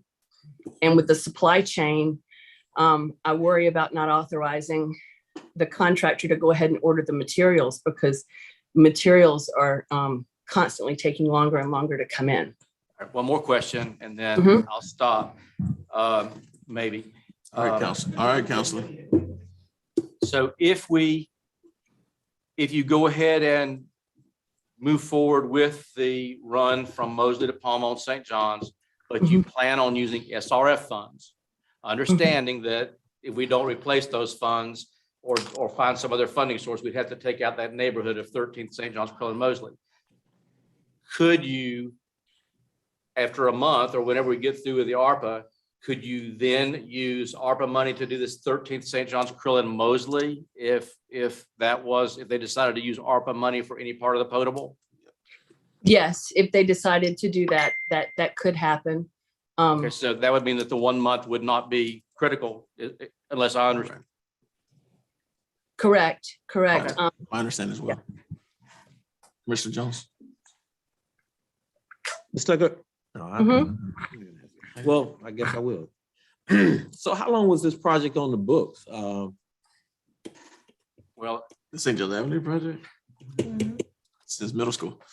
Right. So we had to consider other funding sources prior to ARPA. ARPA just materialized here in the last couple of months. I think so part what was of the the answer lies in the fact that prices, our last bid came back 50% over projected numbers. right? So what's still preventing us from ordering with the SRLF funds? That's what as we were going to proceed anyway. We That was So- and that was the question. That was the point that Mr. Right. Holmes made, the same point you're making Right. now.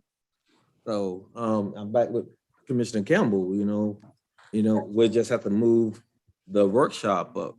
Because we're talking about those funds and how we're gonna spend them. I think it's imperative that we get out what we're I don't gonna disagree. I prioritize. think the Yeah. answers to the questions Yes, sir. suggest that we can wait. Yes, sir. I appreciate it. Thank you, Ms. Tucker. Mhm. And thank you to our guest as well for not crying during your presentation.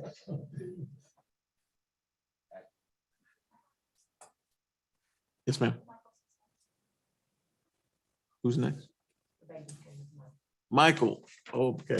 All right, I got it. Mr. Michael, I have you now.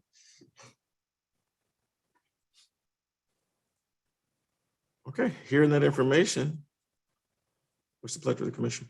I make the recommendation that we hold off on approving this until we have the opera workshop. There's a motion to table until after the ARPA workshop. There's a second by Commissioner Jones. Any further discussion? All in favor, say aye. Aye. Opposed, motion carries unanimously. Next up, and again, thank you to staff for all your work on this. And we're moving forward to finalize that plan, and let's make sure that we get the information out in various capacities for the ARPA workshop so that we can get as much community input as we need. Next up, item number 9, adopt resolution 2022 R31, authorizing the purchase of a self-contained, same issue, right? Yes. So I'll entertain a motion to go ahead and table this item. So move. Second. Motion on the floor in a second by Commissioner McCaskill. All in favor, say aye. Aye. Opposed, motion carries unanimously. Moving on to item number 10, adopt resolution 2022 R32, ITB 2021-24, St. John's Avenue Water Main, Palm Avenue to Mosley Avenue, TD Landmark in the amount of $1,184,823 funded and authorized the use of ARPA funding for construction and CEI services, same concept. I'll entertain a motion to table this as well. So moved. Second. There's a motion on the floor by Commissioner McCaskill, a second by Commissioner Campbell. All in favor, say aye. Aye. Opposed, motion carries unanimously. Moving on for reconsideration of a contract for dock and riverboat operations. Question before we get started.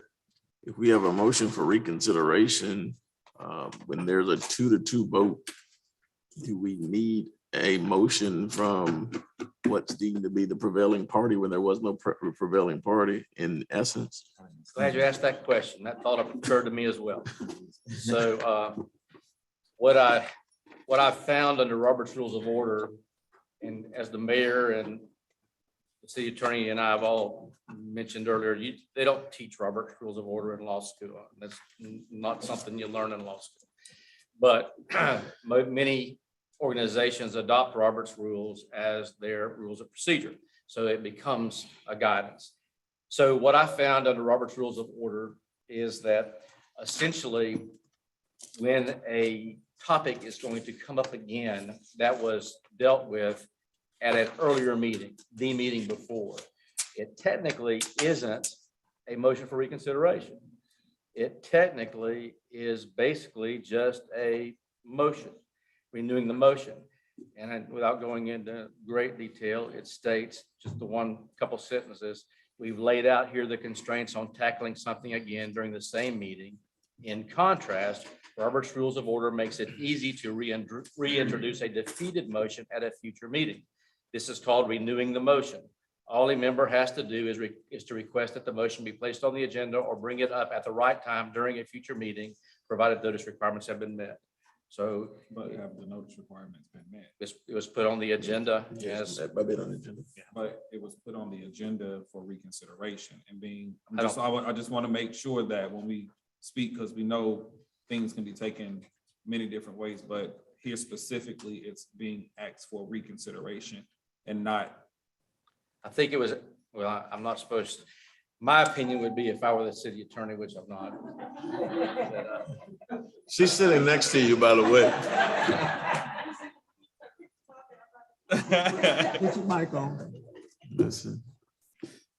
Oh, you lawyers, I don't know what to say about y'all. You see, he speaks and I don't even move my lips. I'm really great at it. He's joking. That's dangerous. But not perform the Hammock today. Well, if, So my opinion would be that. He's gonna finish his Well, thought. I thought you were gonna talk. No, I'm on talk. No, go, listen, for the sake of time, you can finish your thought. I think the substance of the topic is on the agenda, and whether you call it reconsideration or renewal of a motion is a distinction without a difference. So the renewal of the motion would be what? If someone has a desire to make a motion to approve the contract, or depending upon how you interpreted the action at the earlier meeting. So would it not be the motion that was from the previous meeting that we're reconsidering? Yeah, which was to adopt the contract. But there were changes that we had or suggestions that we had to it, so it wouldn't be restating that, right? Because, We didn't, I'm sorry, go ahead. no, go ahead. I'm just trying to get this thing. Exactly. I'm having a Mr. Jones moment right now. Because subsequent of the last meeting, we've had changes to the contract. Am I Again. correct? It's a never changing saga. Yeah, so that would be my question there. it was two things. One thing was prior to the attorney making an additional amendment where the city had put out the 2-year with this, with the, I guess, 3 and 3. I think it was 3 and 3. Or no, it was 2 and 2. It was 2-year out for both parties. And then, but the attorney from PBM put out a 3-year with. So just for record purposes, the minutes from the, not last meeting, but the meeting before included a motion from Commissioner Campbell to move forward with the contract with a 3-year opt-out or mirror clause, I believe is the way the minutes read, a 3-year mirror clause. That was approved, the minutes say, at that meeting. When it was brought back, there was a 3-year clause that had a 6-month review in it that had been proposed by PBM's attorney. That was what a lot of discussion was held about.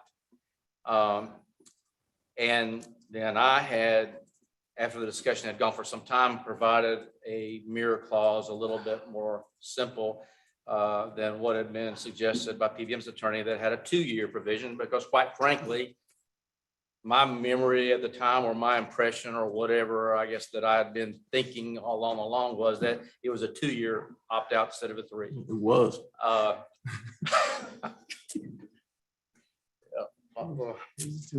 In any event, so what happened was basically there was a 2-2 vote to approve the contract, or the motion was to approve the contract with the 3-year clause, as I recall, but it was 2-2 vote.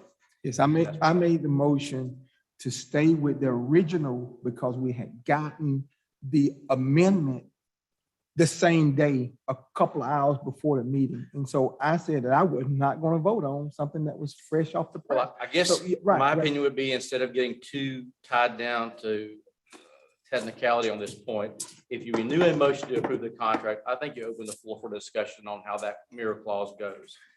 Or if you don't want to, then you don't. I mean, but in terms of technical ability, or I guess technical legality or legitimacy of you moving forward to move to approve the contract, I think there's nothing that keeps you from doing it. Right, but regardless, what are we voting on? You put out the 2-2. They came back with the amendment. What are we, so we would have to kind of modify that in this reconsideration. Just for full disclosure, haven't we gotten additional amendments since the last meeting? Thank Have you we for got asking what? what I asked Counsel? for all of this. I'm sorry, Mr. City Manager. Last meeting, did we get additional minutes? So Just give me the one word. Yes or no? Yes or no? yes, Okay. it's hard for me to do one-word answers, but they took the clause, but let me explain. They took the clause that they had before, the 3-year, it had a 6-month review period. I mean, it isn't a, they didn't like make a wholesale revision. So the spirit remains the same. The spirit remains the same, and they reduced the 6-month review period down to 3 months. You read my mind. I was getting ready to call So you. they cut the review period from 6 to 3.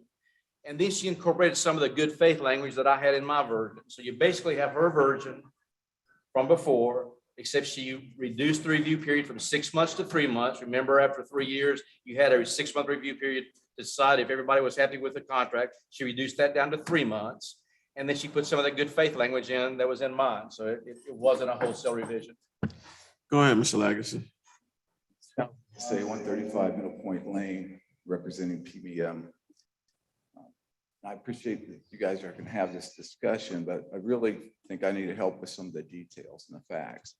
If we could go back to the previous meeting prior to January 13th, which I couldn't attend, and I apologize, but half of our crew was out with COVID. I shouldn't have been here in the first place, and I had to make a trip to South Carolina to cover the business side of it. So it wasn't something we could control. I thought everything was fine because we left the previous meeting and we said everything was pretty much in agreement. It's going to be a 5-year term. First term is 5 years. At the 3-year mark or beyond, there could be a mirror. And I beg to differ with you, and I'd like for you to pull up the video and or the minutes, because both of them clearly show it was 3 years. And after the 3-year point, there would be a mirror. If there was a mirror clause, it would be equal on both sides. And I restated that at the end of that meeting. And I said, then the only thing left to do are the 2 attorneys to complete this one paragraph. So the week prior, Thursday, as a matter of fact, January 6th, a week prior to the meeting, we reached out to the city. I had Allison reach out to the city because I knew the situation I was with all my employees, and that we had an event coming up the following Thursday. Reached out to the city. We didn't hear anything back till the following Tuesday. At that point in time, I was well out of hand with other projects, and we had a call at 4 o'clock in the afternoon on Tuesday. Meeting coming up on Thursday, and we were pretty clear. It was the 2 city attorneys, or city manager and attorney, and my attorney, and clarified that language would be done. Unfortunately, there wasn't enough time to get it done until 1:39 that afternoon of Thursday. And so but the wording was to you guys, and I apologize it was late, but had we had engagement from the city the week before, it would have been on time. I'm just saying the facts are, this is 8 years into this, and I'm trying to be as kind as I can be, but I've got a fortune of my time invested in And this. we're So do 8 you years guys. into this, and I But think you- we've been kind enough to keep kicking this can down the road, and here we are again. And I- subsequent to the last meeting, there are more changes. Look, I apologize, but those changes were done. We proposed language that you asked for that had a mirror language. We provided that, but there were some conversations at that last meeting that was explained to me that suggested that you didn't like that language. So Allison tried to make it more like you would like. We were fine with the language we proposed on that day. Now, I don't know how else I can say this, but pull the YouTube video, pull the minutes, but we had a situation where we all agreed that we would do this 3-year thing at this mirror. We've all spent more time. I spent more money on it. Why the attorneys couldn't get a paragraph that we could agree on? That require people to not forget that it was going on. Pardon me? That will require people not to forget that. I didn't forget it was going on. I intentionally asked Allison to take care of You had this, other and she did. You had other priorities. Pardon me? You had other priorities? I didn't have Other other priorities. I projects had employees that were sick, including my son with COVID, and had to take care of our other business. The bottom line is this for me. We asked that this be done time certain. It wasn't.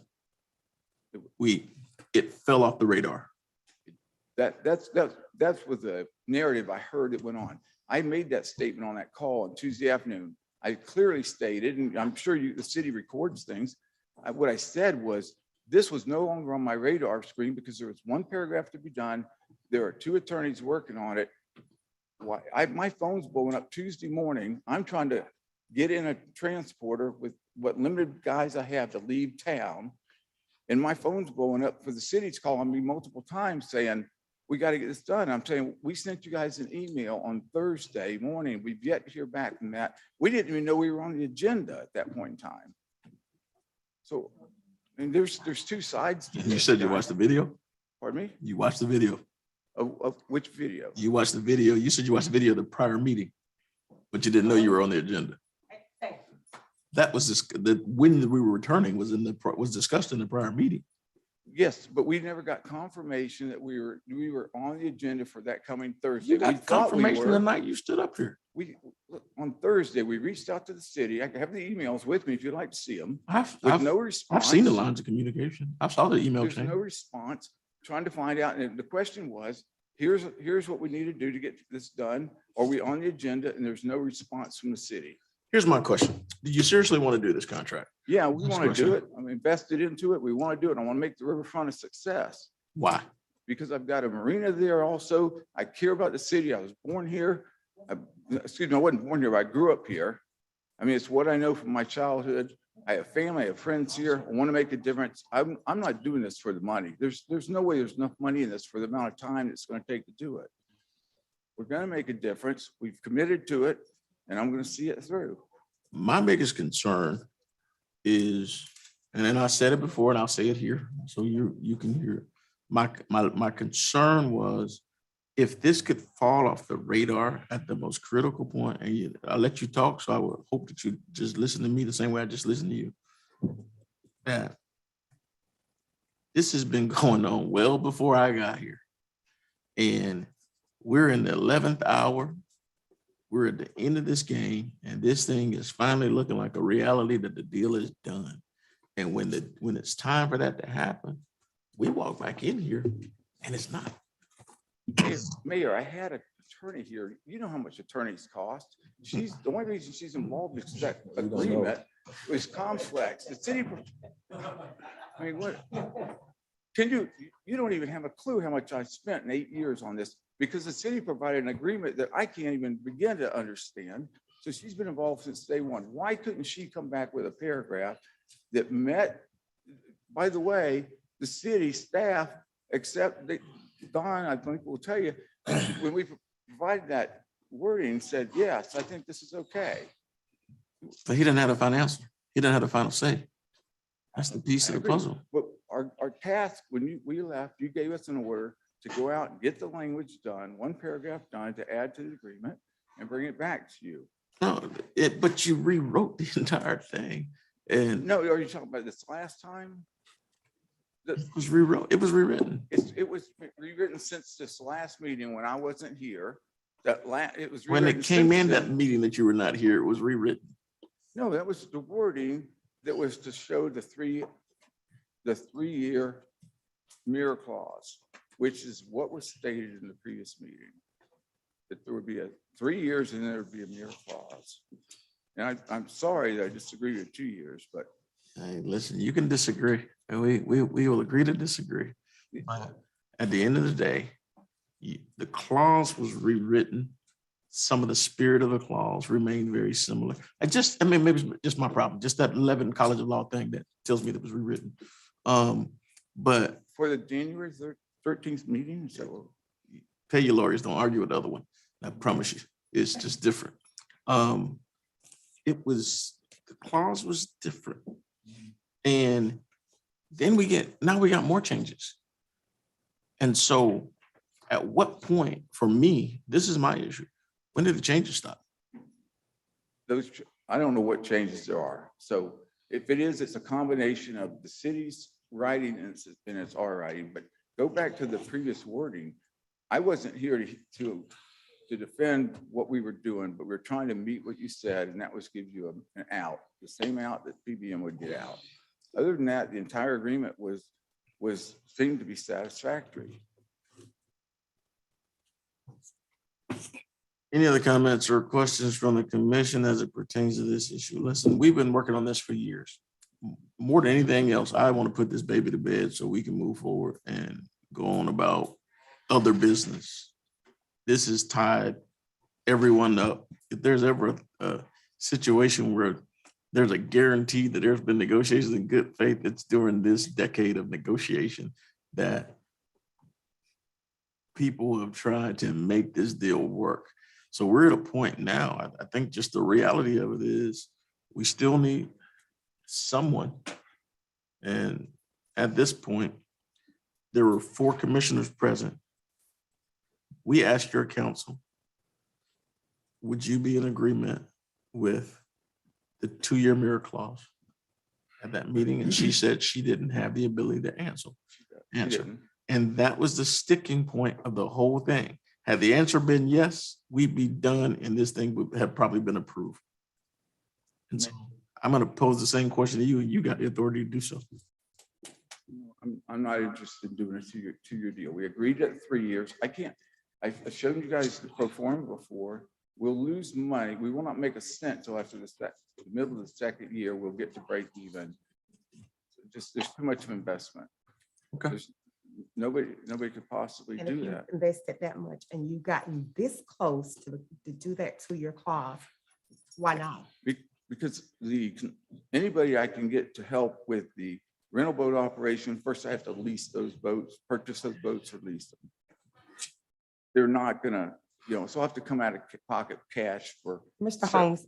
if I may, $700,000. So nobody's gonna invest in a 2-year venture. What's the financial impact on the city if we don't move forward with this agreement? And do we have any other interested parties? And I know if we do, it's not a guarantee that they will follow through. But what's the financial impact that you made? And legal, financial and legal. Good question. Thank you. I can't answer the legal. I'll defer to the city attorney, but the financial, we have a boat, the Tritune boat that with outboards on it that is housed at the Boathouse Marina that Mr. Lagasse owns. I assume that he would not be interested in keeping that boat there without us paying to have it stored. We have a second boat that is at St. John's Shipbuilding right now. That is the larger of the boats. That's the displacement hull with twin diesel engines. It has passed the dead weight test, and we're waiting on the Coast Guard stability and the actual water testing. Once that's done and it passes, then we will have a second boat, and they will both have to be housed. When I say housed, they'll have to be docked or put in dry storage. Boats don't like to sit around. You're going to have 4 engines, 2 diesels, and 2 outboards, and other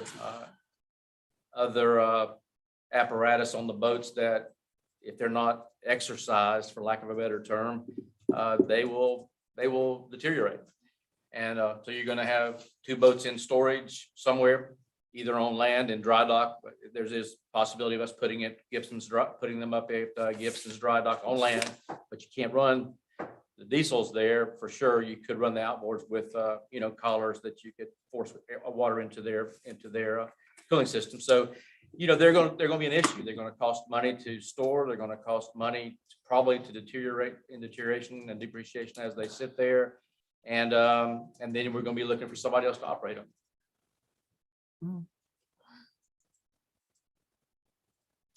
Well, yeah, the legal piece of it. The operation, sorry, this boat was taken, originally advertised in an RFQ. We would have to send it back out for that in order to get another person to operate and manage the boats as well as the docks. What do we know of an estimated cost on all that to redo that? For just the advertisement? Well, I guess when I think about the whole aspect of it, because if the city does not go through with this deal, then he's probably not going to want to keep the boats in his marina. Would you? I can guarantee he would. There are issues, Commissioner. Right. For one thing, Mr. Lagasse went forward, and I assume he's gotten the permitting by now to install gas. We're still in the process. You're still in the process of permitting, so you don't have permitting yet. No, but it's not like an FDE permit. So it's so with no gas there, you have to fill these boats either by taking them to the closest marina, which I guess is down at Redford's place at Crystal Cove, or you've got to bring it in by the can. That's a factor. And then right now, we don't have water or electricity to our docks down there, but we will have. And then, there's gonna have to be somebody that's gonna have to manage the dock operations at the site. And then, at some point, I assume we're gonna have to try to get these boats in operation. So, but sound like he want the 3, but he said, well, it was amended from the 6-month clause down to 3 months. Yeah, we were happy with the city's proposed language at the January 13th meeting. 2 year. No, I believe Don's original one was the same. 2. Was it 2? It was 2. I did too. We did 2. It wasn't an intentional attempt to counter you. That's just what was in my mind. So here's the deal. Here's the deal with that. You got 2 years, and then if you got a 6-month period in there, that puts you at 2.5. And that's almost 3. I understand. Can I can't hear, I'm sorry.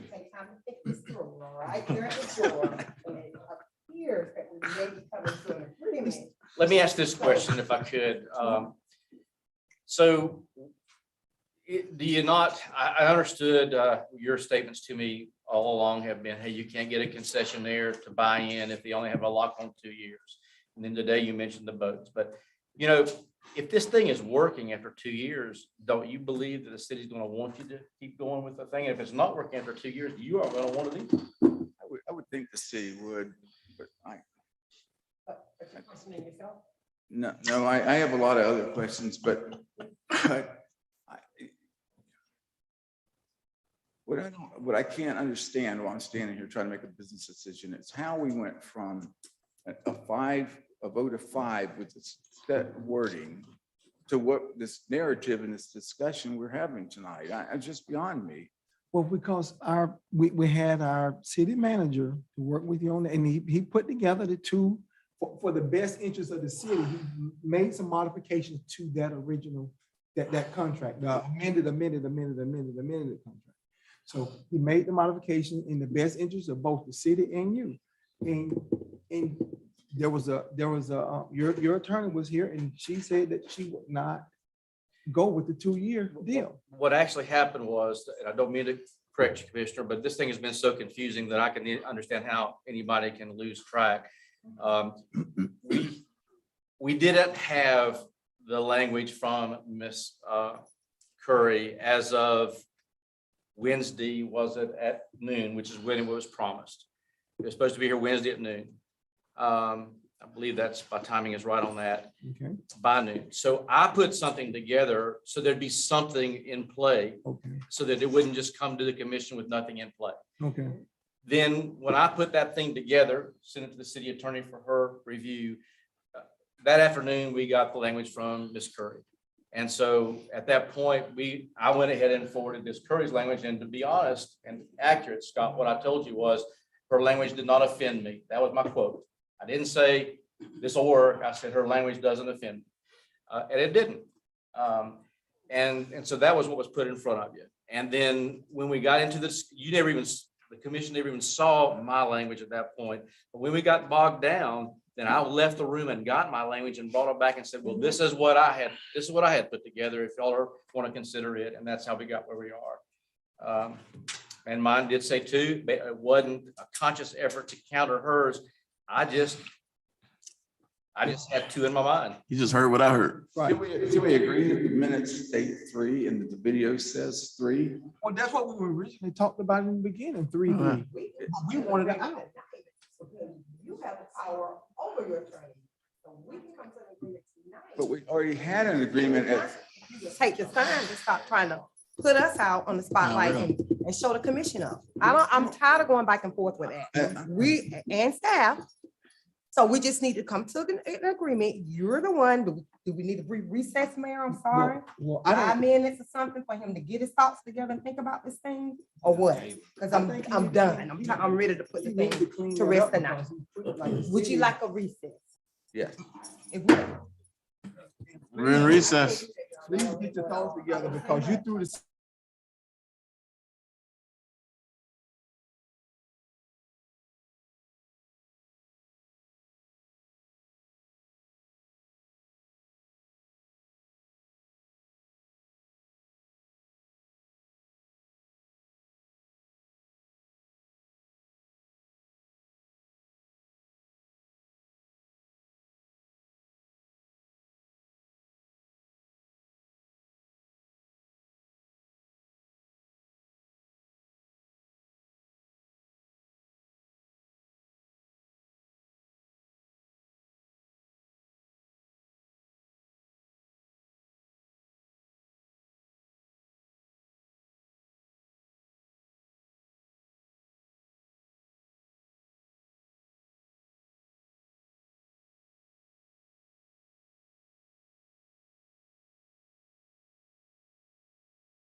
Won't take 5.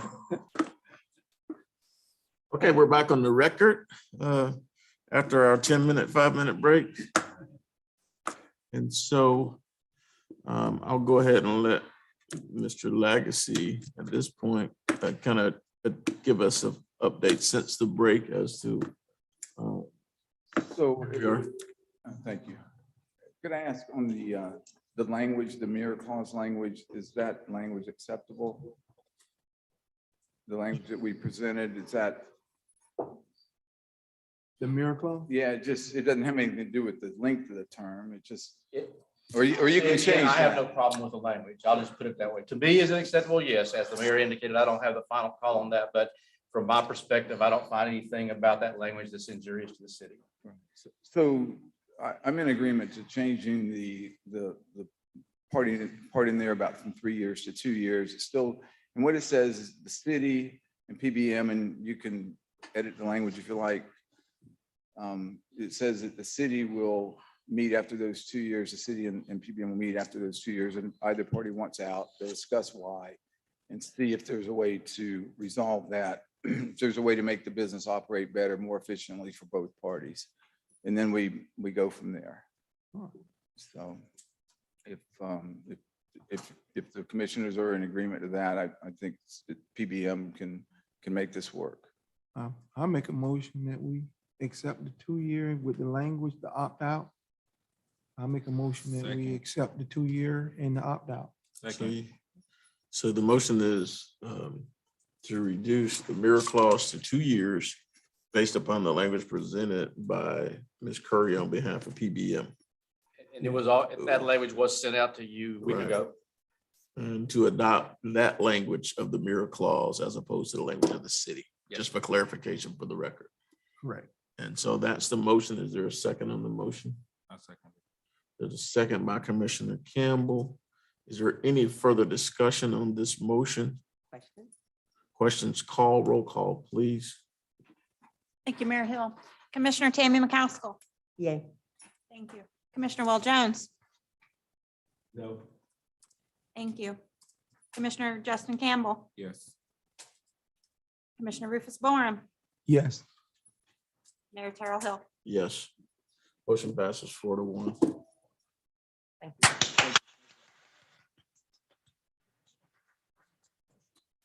Record. So I will tell you,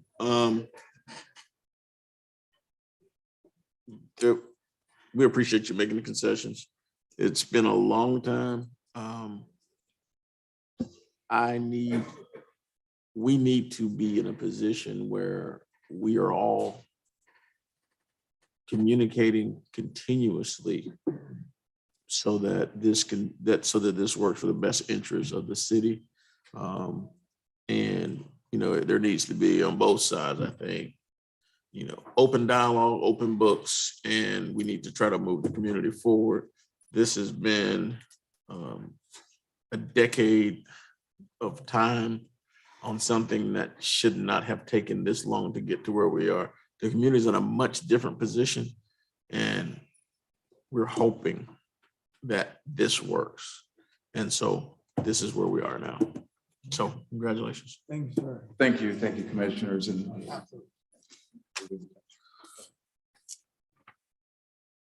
Stay in touch now.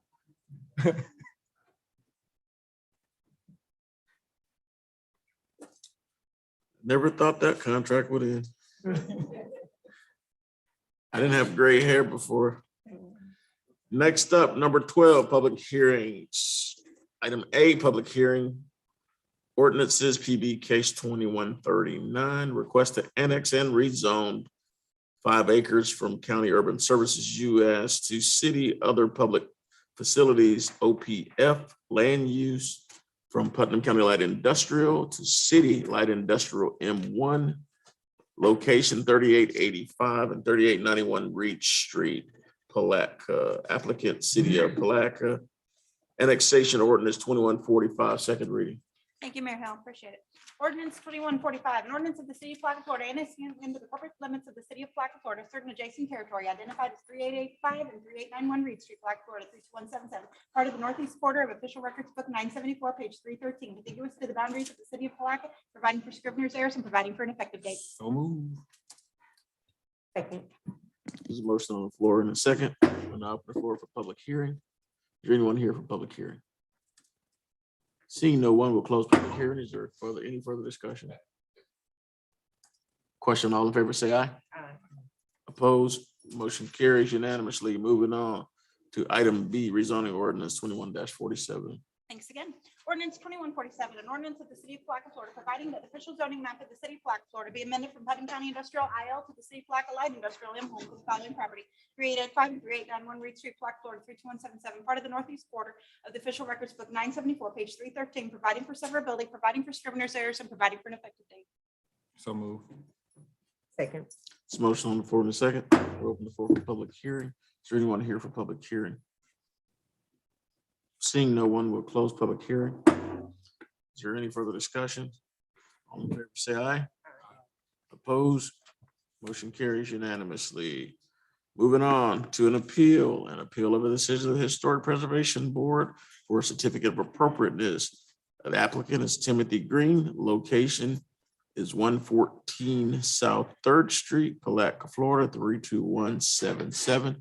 Ms. Walsh. Good evening, Lisa Walsh, Planning Director in Palatka.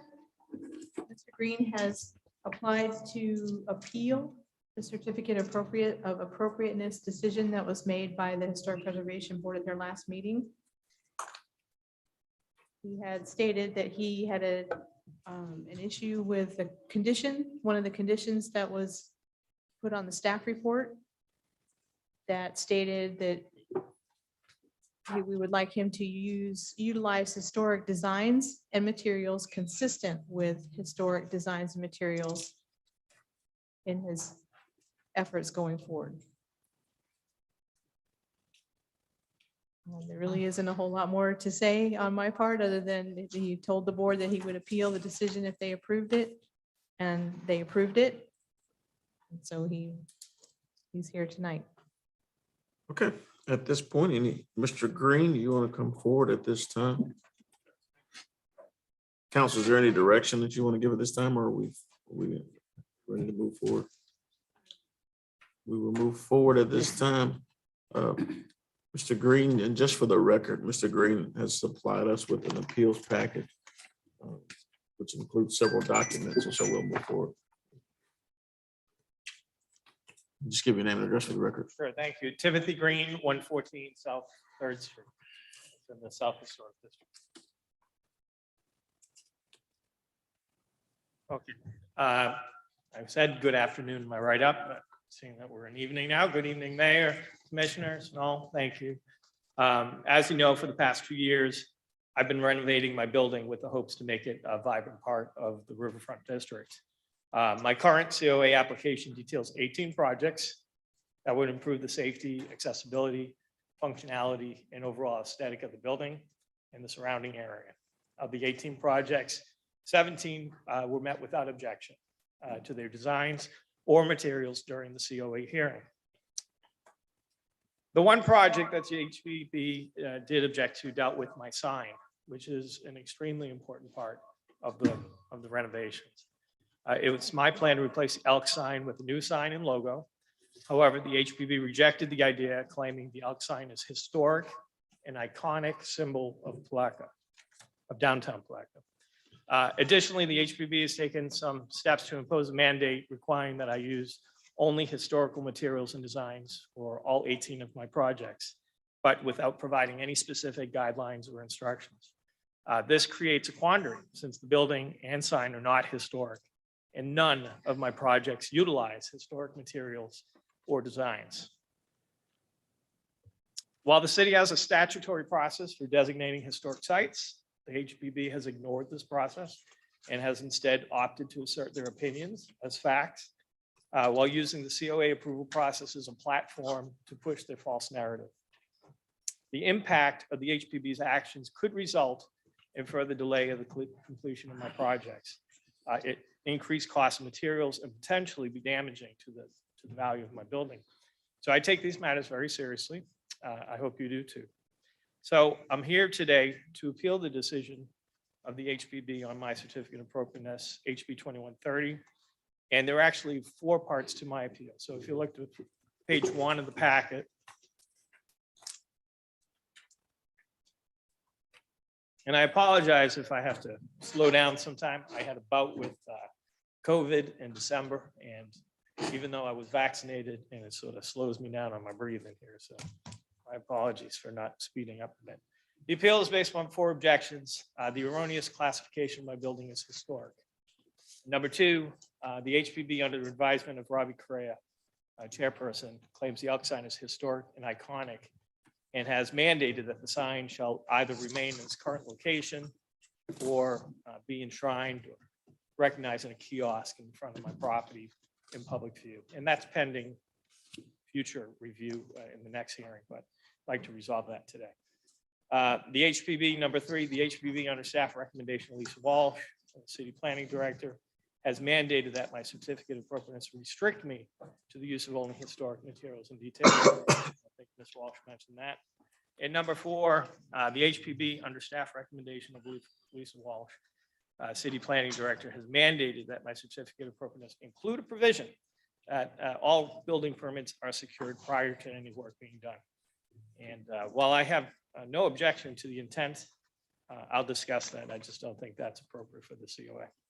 So just so that it's a little easier on my talking and hopefully a little more organized, at the stop of each objection, if we want to ask questions before we proceed to the next, if that's okay with everybody. So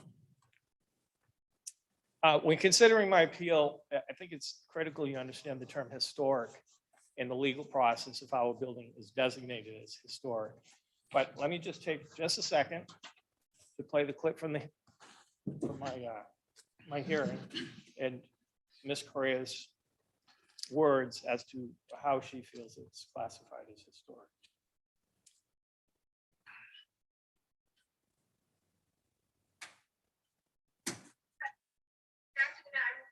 Gone back and forth on it, and maybe considered somewhat non-contributing, but it is a historical building in its own right, because when the Florida Master Site file was actually done in '83, it wasn't 50 years old yet, quite 50 years old yet, which is why it wasn't considered historic at that point in time. Since then, the time has gone by, and it is a particular type of architecture that's very, the city has very few of. Okay, so to paraphrase, Ms. Correa claims the building is historic because it's more than 50 years old and has a, quote, particular type of architecture, end quote, that Palatka has very few of. While Ms. Correa is correct, the building is more than 50 years old. She does not have the authority to designate historic classification, and she provided misleading information about the architecture of my building to justify this action. So the fact is that the 50-year-old threshold is a minimum criteria for consideration by the state of Florida and the National Register of Historic Places, the NRHP. But in itself, a building's age does not make it historic. There must also be something historic associated with the building for that designation. So in fact, historic classification requires, very specific criteria to be met that conforms to state and federal levels.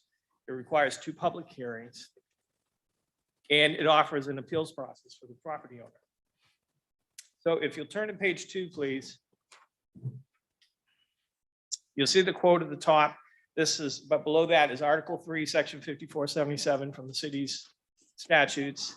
And the very first line, you see that you, the city commissioner, is the one that designates what is historic and what is not historic, not the HPB. The best they can do is make a recommendation. And if you skip to number 2, in terms of the process of making that recommendation, it does come to you. It does require a survey and so forth. And they have to conform to 4 particular historic criteria. These 4 here, A, B, C, and D, are exactly the same criteria as used in the national form and the state form. So what she's claiming is that somehow the building conforms to to letter C, which is the embodiment of the architectural style. And then finally, if you look further down, number 4, the recommendation has a 60-day review period followed by a public hearing. And that recommendation is not binding. On your next page, on page 3, I just want you to have a sense for what's required here. This is just a one-page form. This is a very preliminary step in terms of getting historic designation. This goes to the federal office, the Secretary of Interior's office in Tallahassee, who I've spoke to on a number of occasions. So it requires my signature. I don't ever remember signing this form. And then it's followed, which I didn't copy for all of you, only because it's 12 pages long. An actual application for the National Registry of Historic Places is very extensive and requires extensive review by architects and historic architects in order to deem whether or not that's the case. And again, has not been done.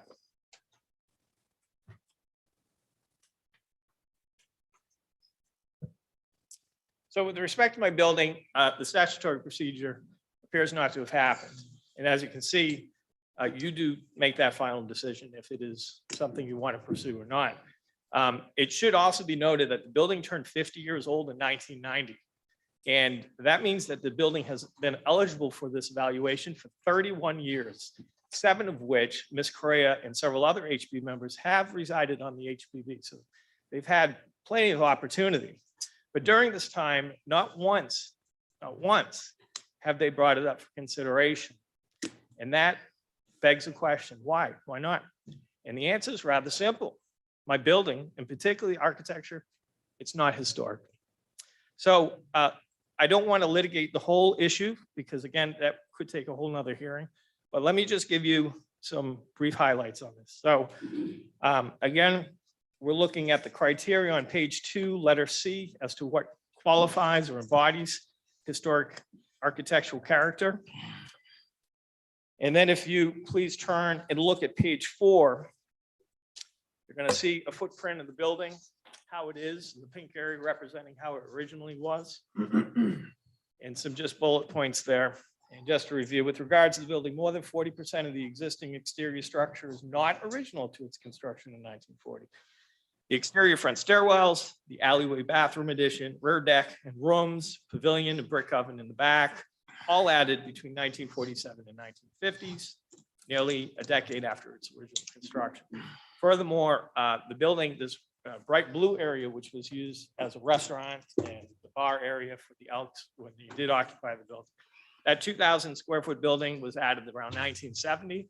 And around that same exact time, they stuccoed the entire exterior of the brick building. So you cannot see the original finish of brick that would be consistent with a historic building.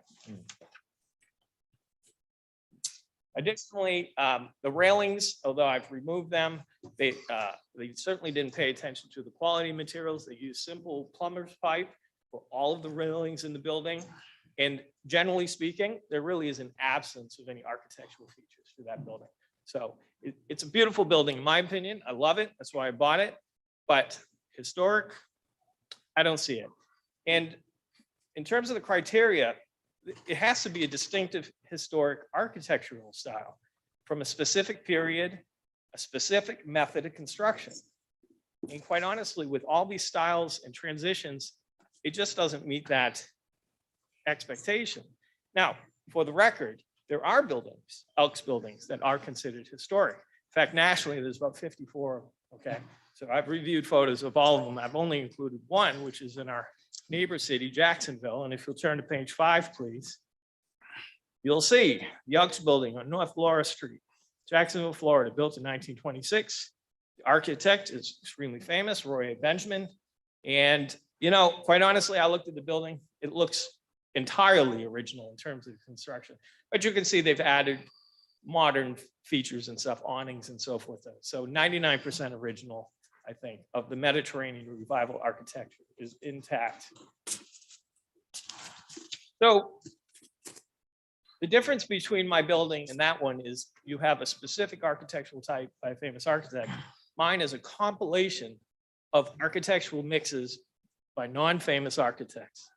And this should not be news. In fact, it is not news to Ms. Correa, because she was the very first person to tell me that the architecture was a mixture of styles. Included is an email attachment on page 6 from March 15th, 2020, where Ms. Correa wrote me, quote, "The Elks building seems to be a transitional architectural style between craftsman, as exampled by the interior stairway and second level finishes, and Art Deco. I've never discovered who the architect was, but I'll research further."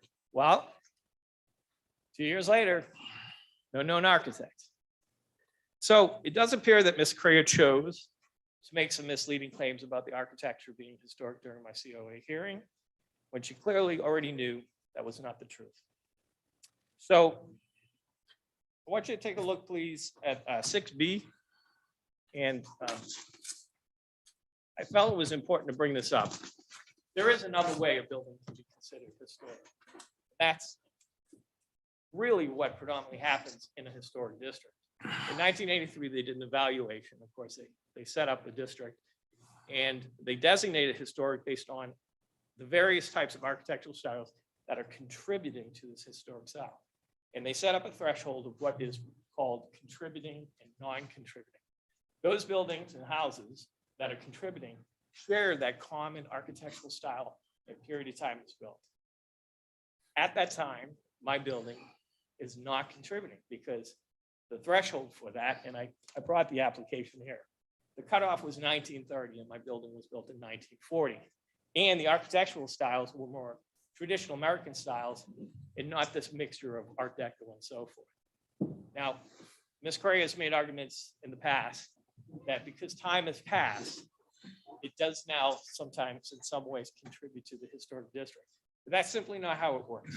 The threshold is not set by the age of the building in the historic district. It's set by the period that defines the historic district. So whether it's 50 years, 100 years, 500 years, my building will never contribute architecturally to that district unless you rewrite the district to define it as something that includes Art Deco styles and so forth, which is a lengthy process, especially given that the building itself is not Art Deco. If you look at the front of it, going back at page 5, that front section with the flat roof and those stairwells are not the original design of the building. You can see it has a more traditional look that matches some of the architecture of the buildings on St. John's and such. That addition came later. The building wasn't built with bathrooms originally, and so those 2 rooms on the first floor were bathrooms that were added at another time. So that really speaks to the fact that the architecture cannot really be defined, nor can you pinpoint which part of history you're talking about when you talk about preservation, which is again why it's not contributing.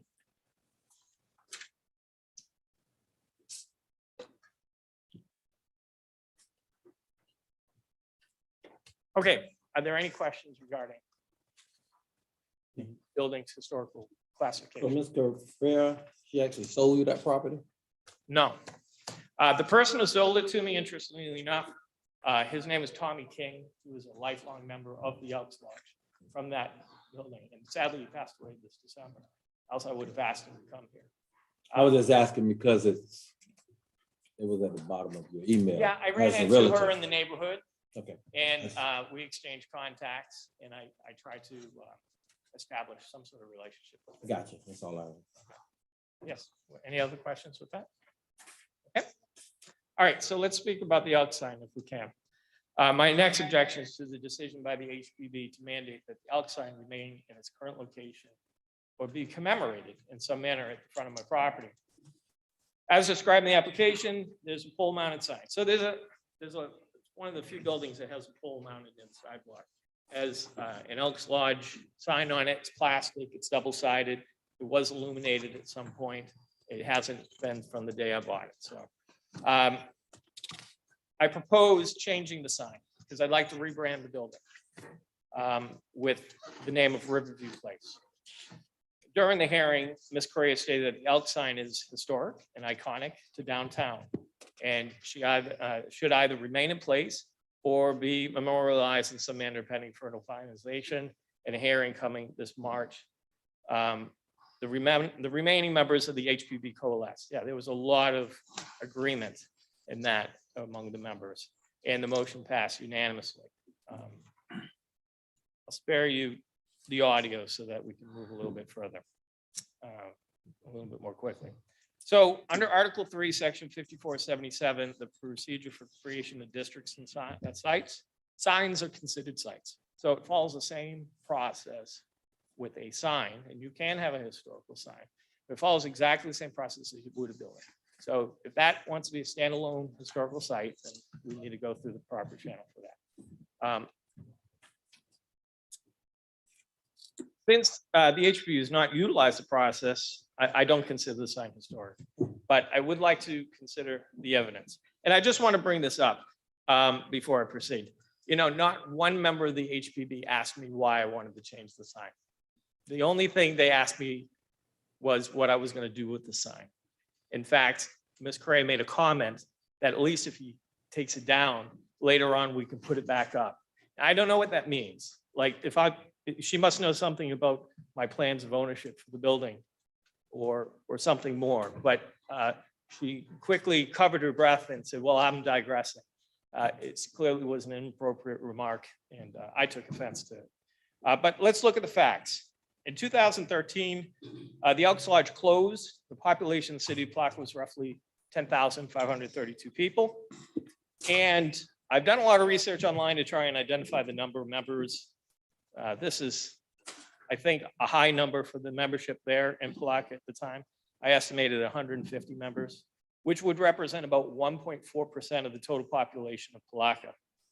The lodge has been closed for 8 years now, and based on the number of obituaries I've seen that reference past members, people moving, unfortunately, I think that percentage represented in there is probably much lower than 1.4%. So I would say that with at least 98.6% of Palaka's residents having no affiliation to the Elks, it is at least statistically reasonable to say that the sign is just an old sign and not historic. But there's something more important I feel about it. And so I just want to bring this out. You know, when you call something an icon, in my opinion, and you're talking about commemorating it, it should represent something positive for the entire community. And I don't think the old Elks sign does that. You know, for the past 2 years, you know, I've met many Elks members. And as I said, my realtor was a lifelong Elk member. And to date, I have not ever identified a single person of color who was a member of Elks Lodge 1232. So with 43% of Palatka represented by people of color, it appears a large segment of the community did not share in the good times at the old Elks Lodge, purely on the basis of their color. Now, why is that? The Elks Lodge was founded in 1868, and until 1973, they maintained a policy that discriminated against people of color, women, and immigrants who were non-US citizens. And let me just read this as clear as it is. No person shall be accepted as a member of this order unless he be a white male citizen of the United States of America, of sound mind and body, of good character, not under the age of 21 years, and a believer in God, end quote. That was their Article 7 of their Constitution. It was repealed in 1973. But repealed or not in 73, the fact remains that 62 years, the Palatka Elks did not allow non-white members as a matter of written policy. And I have checked every record possible. It was a nonprofit. I didn't pull tax reports. I cannot find in the last 40 years that policy changed. So potentially, you're talking like 102 years where they did not put in a person of color into that group. So nationwide, looking at the entire organization, I found numerous public records of complaints against various Elks clubs filed by the ACLU. Dozens of accounts continued discrimination to the 1990s and early 2000s. And in fact, discrimination has been so prevalent in some areas of the US that separate Black Elks lodges opened from white Elks lodges. And if you're familiar with the Improved Benevolent and Protective Order of the Elks of the World, they formed in 1897 as a consequence of their founding members not being allowed in the Elks. So this is not something necessarily unique to Palatka, and that's too bad. I mean, that's tragic in all regards. So despite reforms to the membership policy today, the Elks continue to deny membership to immigrants who are non-US citizens. In contrast, Rotary Club, Shriners, Moose Lodge, Freemasons, they all permit non-US citizens as members. They can join. This issue is personal to me, as the policy denies memberships to immigrants like much of my family, all of whom live in the United States legally, some serving in the military, Just one all second. working hard. Just paying one taxes. second, just one Yes. second. Mr. Green. Mr. Mayor, I appreciate Mr. Green's historical perspective and this lecture he's given us. But the two items that we're here for tonight has to do with, he says that Ms. Walsh's findings or the staff report said he could only use of only historical materials and designs. The staff report says that the materials and designs are consistent with historic materials use. That does not say only. The second thing was that he was supposed to come back, where he made an agreement to come back before the Historical Preservation Board in March meeting to give a report on his decision as to how the elk sign would be used, donated, whether it's historic or anything like that. There was no decision made on the elk's sign. Other, as he stated earlier, every project that he submitted before the Historical Preservation Board was approved. And even though they approved even projects that were inconsistent with the use of historical, like vinyl windows and things like that, when usually it's wooden. And there was no determination on historic or anything like that. Every item except the elk sign, which he said that he would come back for in March Historical Preservation Board meeting to give a report on the sign. Let me respond to that. You're welcome to review the video in the meeting. I've reviewed it dozens of times. I never consented. I never agreed to any of that in terms of the elk sign. Not one inch. If there was ever even a question of asking me if I would come back, I would have told them no. I would see them as an appeal in this very hearing. Regarding the questions about the semantics of that particular restriction that Ms. Walsh put in there, I haven't got to that part, and I'm happy to address it. I think I do address it. And in particular, the 18 projects and their affirmation in terms of approval and use of non-historic materials. I simply want to point out that that just is more evidence how redundant that restriction is that Ms. Walsh placed in there.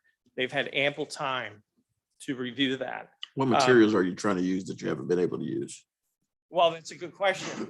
None, as far as I know, but it's so ambiguous. My fear is the inclusion of that allows one, an opportunity to include in public record that historic materials have been used, and maybe somewhere down the road when I go to sell the building, that's used as further evidence that the building is historic and create a risk for me or in terms of being able to sell it that way. Have you submitted a proposal for the materials that you want to use on this building? Yes. And has it been approved? Yes. So why are we here? Well, the sign is the major disagreement in terms of the proposed, but the inclusion of that restriction into the COA is just, again, it's like overreach. In other words, and if you give me a moment, the criteria for decisions are mandated under section 5479. And they're very, and the criteria are very specific about what materials you can use. Okay. You don't need the additional language that Ms. Walsh is proposing. So there is a redundancy component of it. The second is, how can I mean, if I go and install a doorway and it's inspected and passes, I mean, how can anyone set an expectation of historic in terms of that if from the very get-go, the doorway is not a historic doorway? So do you agree that you're subject to having to get a certificate of appropriateness whenever? Yes, unfortunately, because, and now you say that, the building is non-historical and non-contributing, but it is in the historic district. So you understand that you have to take that step? Yes, because the criteria requires And there, I didn't include the additional sections, but 5479 stipulates that even if the historical component is not a part of the decision, You it still have to can't be go, damaging to the general character. and you still have to go through the review to And I'm ensure willing to that do it, it's. and as you see, here I am, and I've done that. And I'll continue to do that, because there's certainly more projects I need to propose. As to the sign, so that, I'm sorry. there no, was one other- but just, let me got Okay. this, let me got the conversation first. Sure. As to the sign, you're looking to, what are you looking to do at this point? Are you looking to replace the actual sign itself? You're keeping the frame of the sign, correct? Yeah, the shape of the sign, the pose, all of that remains the same. All I'm looking to do is remove the Elks logo and replace it one with a more neutral, contemporary, progressive. That's my goal. I want this to be something that has a commercial feel that appeals to everybody. This color. Yeah, that's actually, well, my wife says red, but you know, if she wants red, red. In the discussion at the HPV hearing, and I'm aware of this too, there are additional steps required for any approval of signage. Ms. Walsh made that point. I'm aware of it. There needs to be finalization about the exact look of the sign. And that But- has to go before the board. Correct. No, not the HPV at that point. At this point, what I'm proposing is the removal of the sign so that I can replace it. That's what's under the purview of the HPV. Yes. But the actual, what I put in place falls under the statute specific to, The sign ordinance. yeah. Ms. Walsh.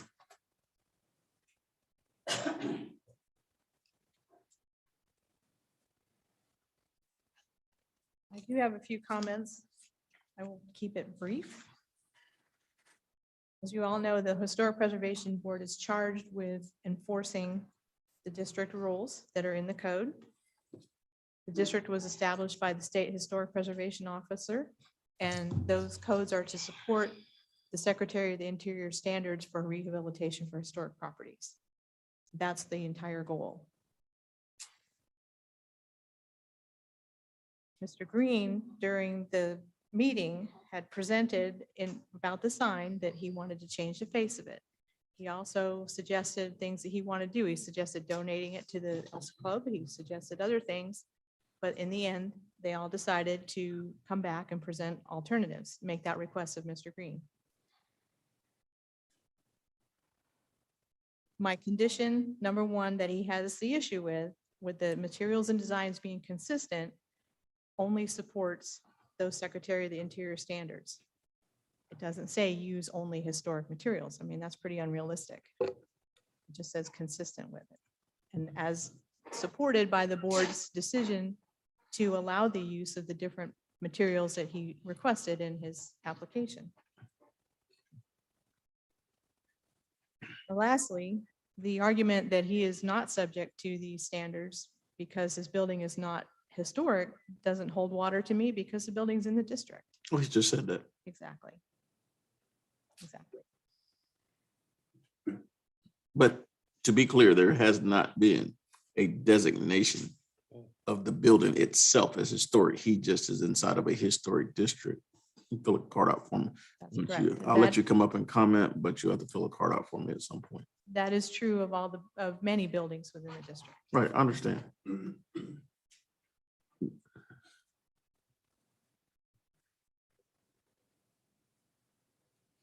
Do you have any other questions, sir? Go ahead, any other questions? What about the previous owner? I'll come back to you. You'll get rebuttal in a second. What about the previous owner? As I understand, it was a restaurant, barbecue. Alex Sharp is the previous owner. Yeah, so did they have to do the same? They didn't touch the sign though. So this is the only issue is the sign. I'm asking you, Ms. Walsh. I mean, because, From my understanding, it's the condition in the sign. but the condition existed. The condition on the HPB staff report is one of his issues. Right. The other issue, Commissioner, is that the staff report said that he used materials consistent with historical. Secretary of Interior standards. Materials and design. Right, I read that. Okay. But my point, as Commissioner Bowen said, for clarification is, did the previous owners jump the same hoops? So we can't, I can't give you any information on that. I can't give you any information on that either. So again, this board, that's something to find out prior to coming to us, asking, you know the answer to that? What is it? Jim?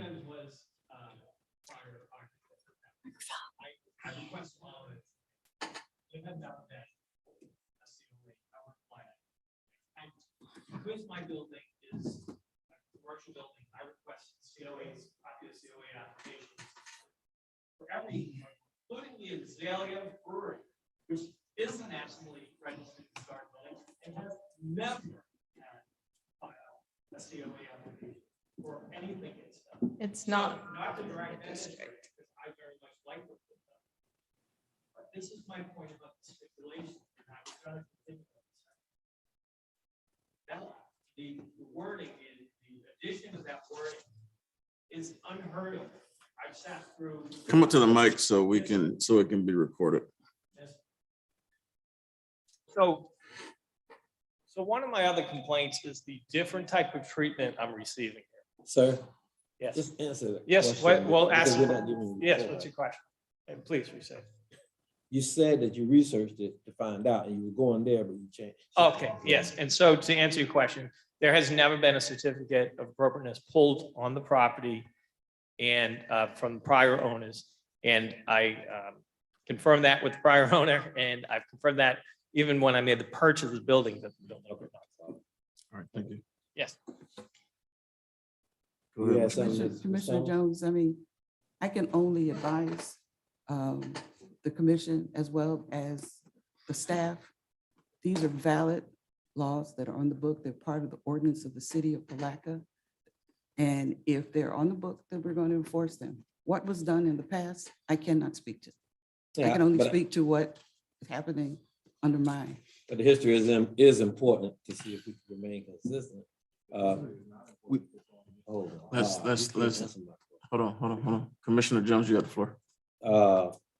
To know for me and making this decision about that sign, because I do know that that building have been several other businesses other than the Elks, but I do understand what the issue is at hand, but I had that question, and that's the reason why I asked it. One of the things you want to make sure of is as you're dealing with the appeal, it's what you can review based upon the information that was placed in the record. And that's the one piece. I understand the historical context. I get it, but we just have to make sure that we're limited to the historical context of what was presented in the original hearing, unless there is some new evidence that puts us in a position where we can move forward.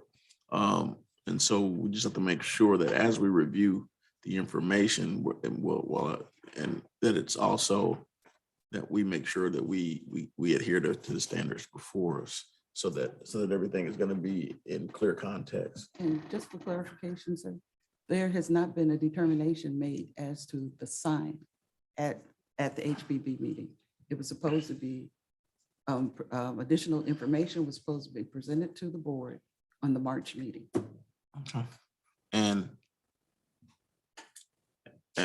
so for the sake of the occupant has already said, the owner has already said he's not coming to that meeting. So we're going to cut to the chase. Okay, just Roberta Correa, 118 Dodge. I am the chairperson of the Historic Preservation Board currently. To clarify, if a building is located within a designated historic district as designated by the Secretary of the Interior and the state, you cannot then apply for a historic designation for an individual building. They don't accept applications. It's considered redundant, and they will not accept an individual building designation if it's already in a district and designated as such. So you can't go back and do that. In fact, Mr. Miller wanted me to do that in regards to the Conant House, and I spoke to the Chauffeur's office, and they do not allow that. That was fairly recent, within the last 2 years. I just completed the Hotel James application, so I've gone through the process. I'm very familiar with the process, and that got approved because there was nothing else. The district, there was no historic district downtown. to clarify. Secondly, the reason why the Coke building did not get a COA is because the warehouse, which is all they've restored and rehabbed so far, where the tap room and the brewery is not within the historic. We're not here on the district. Coke building. no. Thank you. No, but he brought it up. I'm just I get it. saying, I get it. that's but what I'm saying. Next If time. that- It was not his preparation treatment. Okay, hold up. Let me call you back. And listen, I can promise you, we won't sit here in the trial tonight. So we're going. Is there anything new? You have, Ms. Walsh, have you finished your presentation? You have anything new other than what you've already repeated? And you got, well, you're gonna have 3 minutes to get it out. I understand. I kind of anticipated that. All right, so the third objection is. You're 10 minutes past the 3 minutes I originally was giving you. No fault of mine. The third objection was to Mrs. Walsh's inclusion of the stipulation that all required building permits. We're past that. Did you?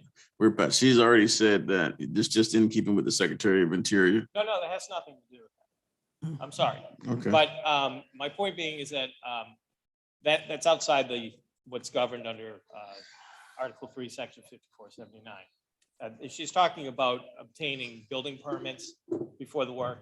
I've already obtained my Florida license. I can pull permits. I have every intention to do that. I have for all the other permitted work. The board shall not exercise control over construction, says it's governed by building code, and she's included that. And I mean, I guess my point is that these type of additions to my application have never happened in the history of COAs. I requested copies of COAs from the city attorney over a month ago. I've not received a single copy of a COA, despite those being public record. And Outside of that, are so you? I don't have that more evidence. So I'm clear on your fourth tenet. You're saying that you shouldn't be required to. Hardly. Hold on. I'm Let not me saying that. finish my thought so you can Yes. tell me whether I'm right or wrong and what I'm thinking. Yes, sir. So you're saying that you shouldn't, it says that, so you're saying you shouldn't be required to secure building permits prior to getting the work done? No, I'm saying that stipulation is already there on the books and is not a part of the COA process. And this is my complaint about different treatment. That the process for me, from the first time I've done this, has been uniquely different than my predecessors, from others that share similar style buildings. And with these stipulations, this is just weird. Now, to answer some of the questions that you had about, well, does it matter if it wasn't done in the past because it's on the books now? Honestly, for me, I am okay to adhere to the code the way it's written. I really am. I'm here, I submit my applications, I put a lot of work into the detail. What I'm not okay with is that the decisioning process is so radically different than everybody else's decision process. And I have to say, why? Why is it different? Because you're about one building too far south. I am, and you're. And that's the absolutely- reality of what the deal is. No, I'm talking about those within the district. Right, that's the But I biggest understand issue. what you're saying. Your point is really well made, because yes, if they notched out the section like they did for the Hampton Inn and kept it out of the historic district, then I'd be a happy person. But sadly, that's not the case. So yes, I'm here to comply with the COA process. I believe, and just to close this out, I know this, I don't want to argue the points beyond this. Look, I have a background in history and art. This is how I make my living. 15 years, I buy and sell art. I've been to every historic district east of the Mississippi. I really have. I understand the benefit of a historic district that works well. I really do. This process is not consistent with that. They are clearly not looking at what I'm doing as well. I put $130,000 in the last 2 years in the building. I have $130,000 more I want to put it. I didn't borrow it from anybody. It's out of my pocket. At the end of the day, I it's got going it. to be a beautiful place for everybody to Wrap it up for me. Thank Appreciate you. All right, so council, we're gonna, at this point, we've heard all of the evidence. You have anything else for us today, sir? Mr. Green? You got anything else for us, ma'am? Got anything else for us, council? Okay, so we've heard from everyone at this point, and I will now turn it over to the commission for deliberation.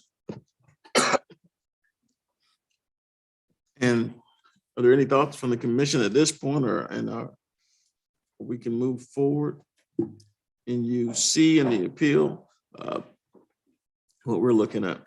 The issues before us is first of all, Mr. Green indicated that he believed that his building was designated as historic. And so the building itself is within a historic district, and there has been testimony that the building is not designated as a historic building by the city of Palatka. The building is within the historic district. Is there any comments or concerns or questions as it relates to that from the commission?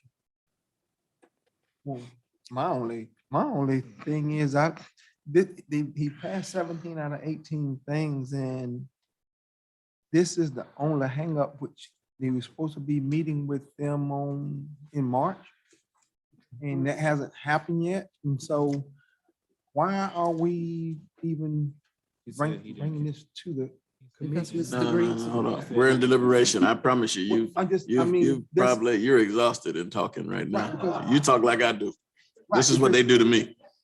And based on what I've seen in here, it just say need to be consistent with, not the exact whatever. So I'm not sure what we're trying to do here, but in my opinion, I need to stay within the confines of the law and what that stands for. So that's just my piece of the things.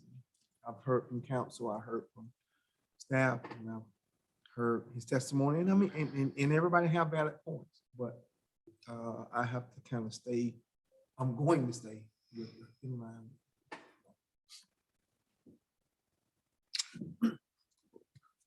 All right, so as it pertains to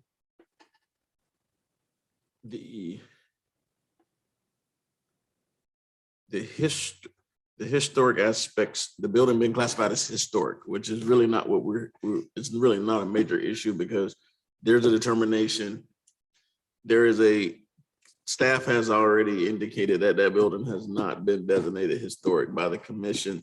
It only goes through the steps of the certificate of appropriate based on the fact that it's included within a historic district. Now moving to the sign, which is the second issue.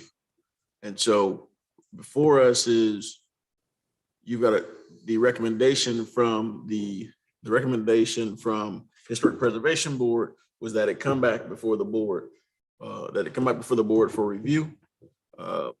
The owner occupant has said that he waived the option of going back before that board. He's appealing that decision to go back before the board for that review, and is coming directly to the commission on that. What is the position of the commission as it relates to the sign itself? I'm in favor of the sign staying, so I don't know what. I'm in favor of it staying. That's just.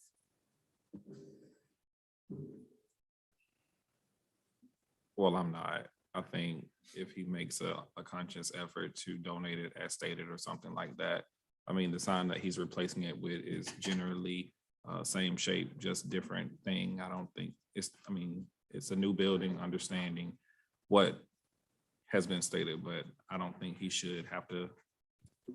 I don't think a sign should have to remain for a business that is no longer there or something that is no longer there.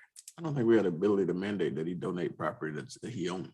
Well, I'm just saying that was one of the things that I thought I heard. Right. Well, yeah, I'm. Right. Well, if that's the case, I still don't care. I mean, I don't think the sign has to stay there if it's no longer operating as the Elks. Right. I was just talking about his sign, whatever he want to put there, but yeah, in terms of mandating what he does with it, I'm not sure if that'll be council's, that's just a recommendation from the board, which I don't know if that will work. He bought the building, the sign's there, it's his. At the end of the day, Yes. if he's a historian, he has to make a decision based upon what he chooses to do it. That's my belief. The rest of the commission may have another thought process as to that. No, that's his sign. I think as long as he's complying with the sign ordinance and he's complying with the appropriateness of the district as it relates to the sign that he is replacing it with, I don't have an issue with him changing the sign. I don't have a problem. He just follow the rules as to what the sign, as to whether the sign complies with the sign ordinance. Anybody else, Commissioner Jones? The sign. I'll entertain a motion that's to the sign at this point.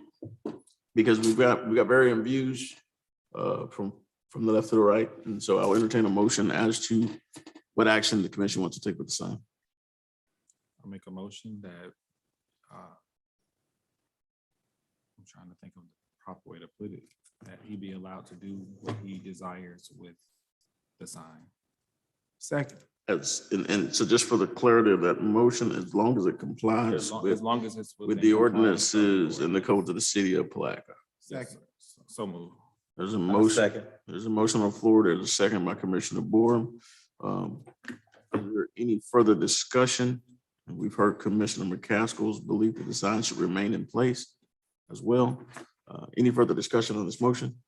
All in favor, say aye. Aye. Opposed? Commissioner, the vote passes 4-1 as relates to the sign ordinance. So for clarity, the existing sign can be changed as long as it complies with the ordinances and the codes of the cities of Palatka. That's what we voted on. Okay.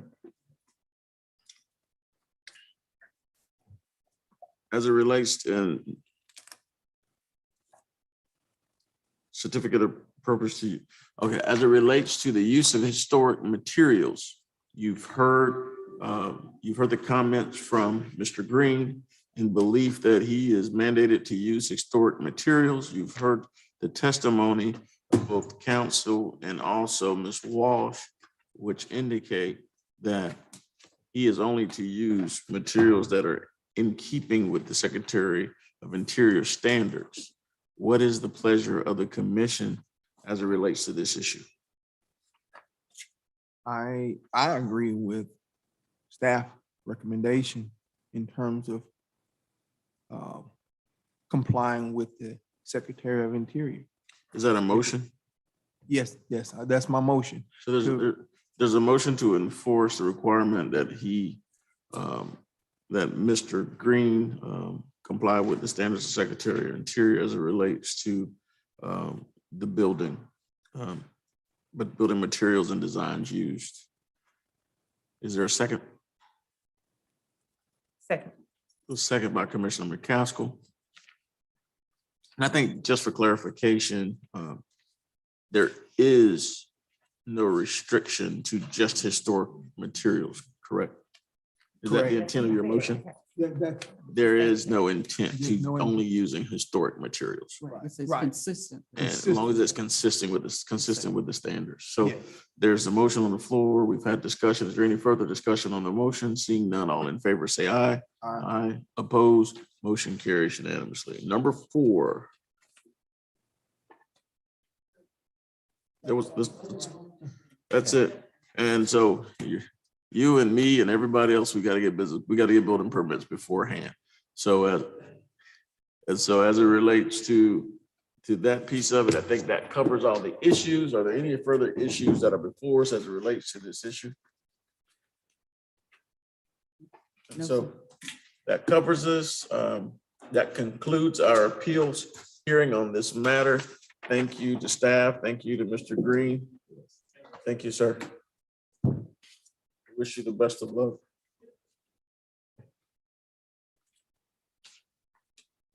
City manager and administrative reports at this time. Mr. Mayor, do you have 5 minutes left in you? We got it. You got 3.5. Mr. Green took the other 1.5.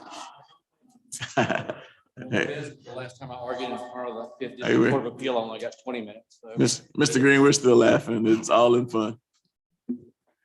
Are you able to stick around for a little bit? Yes, sir.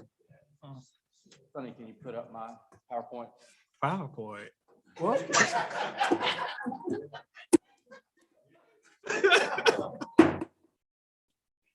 No poking fun at city manager.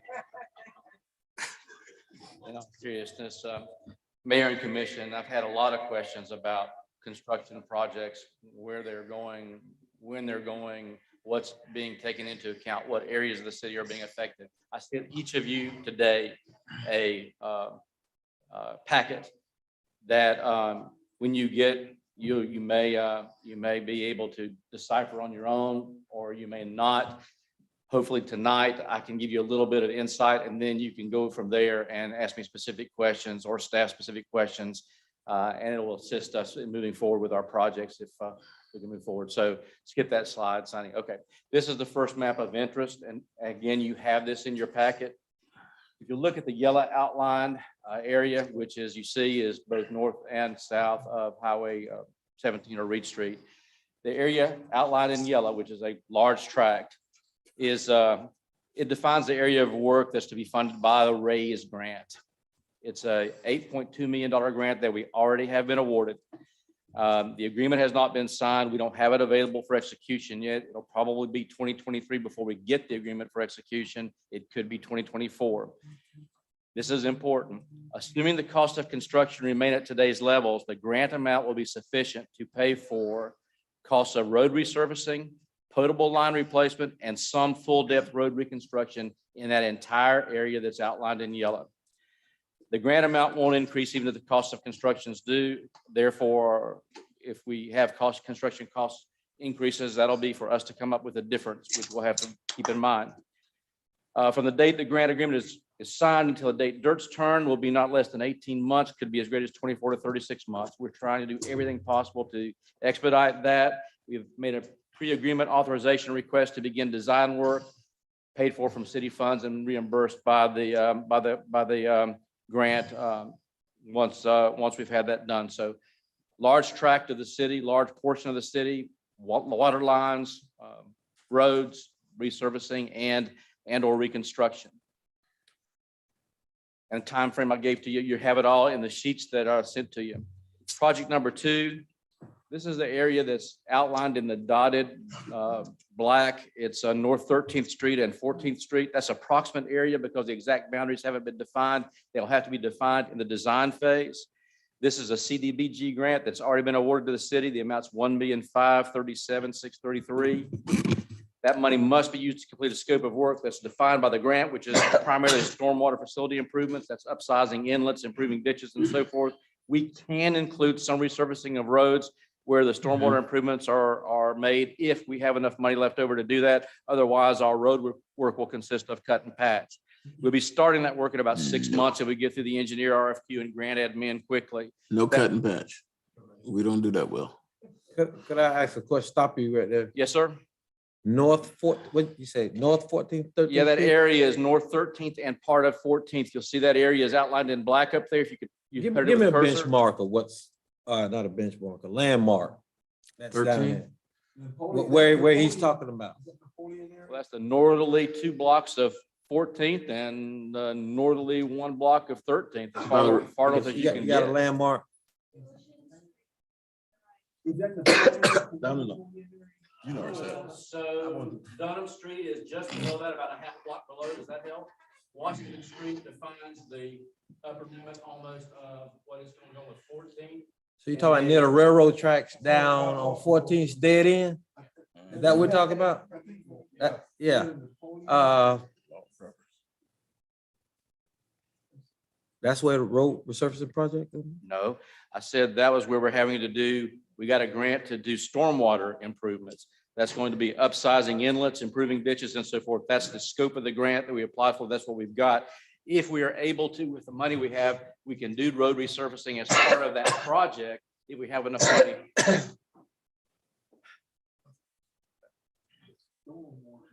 That's slowly populated. But that's the area where you were having the flooding. Put it back together, by- exhibit, please. like where the Boyd house, where the area that you talked about. Right. Back, which actually goes back to the flooding on 15th Street. Right, okay, yeah. Because, Remember that you addressed that. You brought that to the commission. right. That's that whole area around that curve. So if you come off of North 14th and Ocean, right there where Napoleon T-bones in by the old Lawton property. That's that whole, that flood area that goes back to 15th. It's- Yeah, that's that window. It goes up. That's the basin of that whole flooding. You can't see, the water don't drain right there. That was a That was a big area of flooding concern during the hurricanes. I just didn't know exactly. That's fine. I It's a, appreciate it. so it's a CDBG mitigation grant, MIT grant that's a part of, that comes off of that. What they from Napoleon? All right. And it also will include the intersections of Gulf and Mosley and the northerly side of Krill and Mosley. So that's also included, but I don't have it depicted on the graph there. So then if you look at Madison, the project number 3 is Madison Street from the railroad tracks to 5th. So that's in dotted lines up here, you can see here. That we have a municipal small county outreach program grant and a water management grant. They're being sought. The applications will be submitted by the end of this month. We should have some information on the award by June. The scope of the work is potable water line replacement and streetscape, which is reconstruction of roads. The max awards that we can get are $500,000 on the water management and 3 to 4 on the MSCOP. No guarantee on the award, but the telephone conferences that we've held so far with DOT are very encouraging. The total grant funds won't be sufficient to replace the potable lines and reconstruct the roads. They will require the city to add funds. However, in the next bullet that you have in your packet, we are also applying for a CDBG grant for the same project, Madison Rail Street from the railroad tracks to 5th, and the other areas that's shown in orange up there, which is above that. That grant will provide funding, some or all of which could be added to those 2 grants that I just referenced to go ahead and complete the road construction and the potable water on that Madison Street leg. That application we filed this summer. We should know by then whether or not we've got the other 2 grants, and but we're very optimistic about our chances on the CDBG. The maximum amount of that grant is $750,000. City manager, again, I'm sorry to stop, but this being a matter of importance, I don't want to rush through this, because I want some clarity. So on a Madison Street, it's highlighted in yellow, excuse me.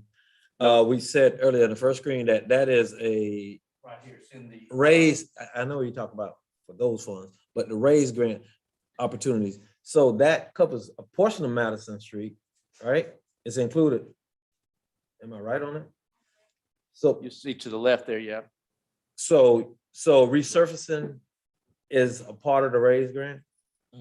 But not this portion that's in the dotted black lines. Right. That's the west. Right. And so that's what we're going to try to handle with these other 3 grants that I just referenced. Right. So with that money being unsecured yet, not secured yet, I guess we can talk about that with offers. I'm sorry. Go ahead. So you're asking that since the money's not encumbered, can you go ahead and move forward with the project at this point? Exactly, because we're talking about not without authorization.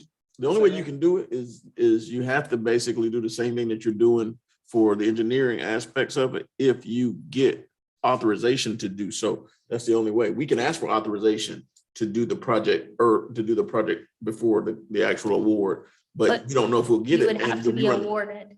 And you run the risk of losing that piece of the project. We'll also understand now, you have a grant agreement you haven't signed yet, but that section that you're talking about is not in the grant agreement. So you'd have to also ask for a modification of the grant. I don't know whether you really want to do that. So it's been awarded the grant at 8.1 million. No, he's not talking about that piece. He's talking about the piece that's in yellow in Madison. Oh, the remaining leg. He's talking about the remaining leg of Madison.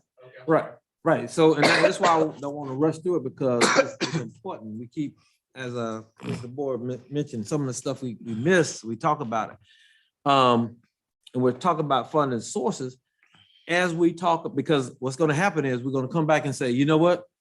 We couldn't get the material, or the material is delayed, so the project going to be delayed. So being forward thinking, I think that we should look at an opportunity like we're looking at with those other projects, maybe ARPA funding to fund some of those projects down on the Madison, because we've been talking about it. The young lady just came in with opportunities about rehabbing housing and incorporating. So we want to have our funding in order. And I think this would be forward thinking, trying to secure additional or alternative resource to try to make it happen. ARPA funds are available for that, are they eligible? It's a question, but we got to deep dive into it, because for the last month or 2, I've been asking that question and I haven't gotten an answer. I'm asking you guys to look and find an answer, and not say it's unsure where the funding coming from, or is it eligible? Let's find out. It's not. With the final order, there's gonna be more clarity and it's gonna be it. And so everybody's waiting on this order. It's finally here. So The potable would be eligible, the streetscape would not. So you can redo the potable lines, but that doesn't mean that you have to redo the entire roadway. You could just patch one side of it. You cannot use ARPA funds to reconstruct the road. right. So we tried that. Some of those things that some of those areas that need to be resurfaced, I agree. It could be patched, and not the patches that we're accustomed to seeing. We need hot patches. Good resurfacing areas. I won't say patching. Resurface areas that had already been awarded funding. They went in and didn't do a good job. So that causes us to have to go back in and resurface. You get what I'm saying? You're looking at what, 11 through 15 in Madison, in that area? No, 12 through we're 15. pretty much talking about the same area, but what's the question is, like Don mentioned, the funding is not there. And we're talking about just, to be clear, we're talking 24 to 36 months.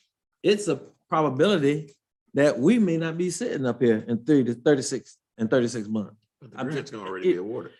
Yeah, but there's some projects that have been 8 years, like the day we discussed. That's We discussed that haven't happened yet. So that's what I'm saying. What I'm saying is let's try to get something that's gonna be realistic and obtainable within the next at least 24 months. Go ahead, Commissioner. Yes, in since now we do have something that has been presented. This can be something that we use to, further clarify how, if the funds can be used for those purposes, what can we do and how we can best utilize those dollars. And My intent in taking your time and in passing the package out was because in discussions with Commissioner Jones, I acknowledge that it's hard to keep track of where all the projects are planned and when they're scheduled and so forth. So my intent was to put something in writing that you could review. Something tangible. And that we could update as time went by. And so, that's what I'm trying to do, just put something there as I told you I would do. You do. And as we have the workshop, you've got a point of reference. Yes, exactly. Reference, yeah. So I'll run through the last ones quickly. Jonathan also had like something where he had phases, so That was maybe, on the portable. That was on the portable side. okay, well, because portable will be part of these too, right? Right, it will, but we also have different potable projects, that are not part of this grant funding. They're part of the SRF, the 10.1, I think it is, $10.8 million I think we SRF. need to have a master thing where we can have some layers in terms of, okay, we have some other things that's already in these areas that's going on, whether it's phased out. I'm trying to give you something that you haven't had before. We have it. What I'm saying is, if we can make, put them together to where we can see the overall deal, because we're getting some here and we're getting some there, and it's kind of piecemeal. I want to be able to see. We have them do a PowerPoint where you can see potable projects as well as street paving projects, and at a click, they can overlap each other. And also, that's easy. You can use we can use GIS That's to what be you'll able to do. layer this stuff. We can do that. That's easy. And I think this is a great start. Yeah, appreciate that and you've given us this to start with. Well, I appreciate anything we get, but I want to have something that's, We can upgrade it because they both exist. They both exist in electronic form. It's easier to just do a PowerPoint and pass time together. Right. So I'll finish this up. You're at 6 minutes for the record. Well, I wouldn't be. You got to anticipate this. So if you'll look, then also, the next thing I want to talk about are these 3 phases that are in the dotted black outlines down here. And the first one is to the left of the map there. That's phase 1. That's St. John's from Palm to Mosley. We talked about that a couple of minutes ago when we were talking about the ARPA money. That's road resurfacing and reconstruction is being done by the county. It's funded by an MSCOP. We're doing the potable water line replacement. Our source of funding, we hoped would be ARPA. We must complete the potable project before the county resurfaces the road. The potable contract was on the 210 agenda for the award tonight, which I think you did award the contract. And that total cost was $1,242,623. Got that. The next one is phase 2 on the map. Next one over. That's road resurfacing and reconstruction by the county. It's funded by an MSCOP. That's $988,000. We've got ancillary streetscape, sidewalks, et cetera. It's not covered by the MSCOP. That'll be on us. We'll be required to pay for the shortfall. We're responsible for replacement of the potable water lines there also. The line replacement has to be accomplished before the road resurfacing.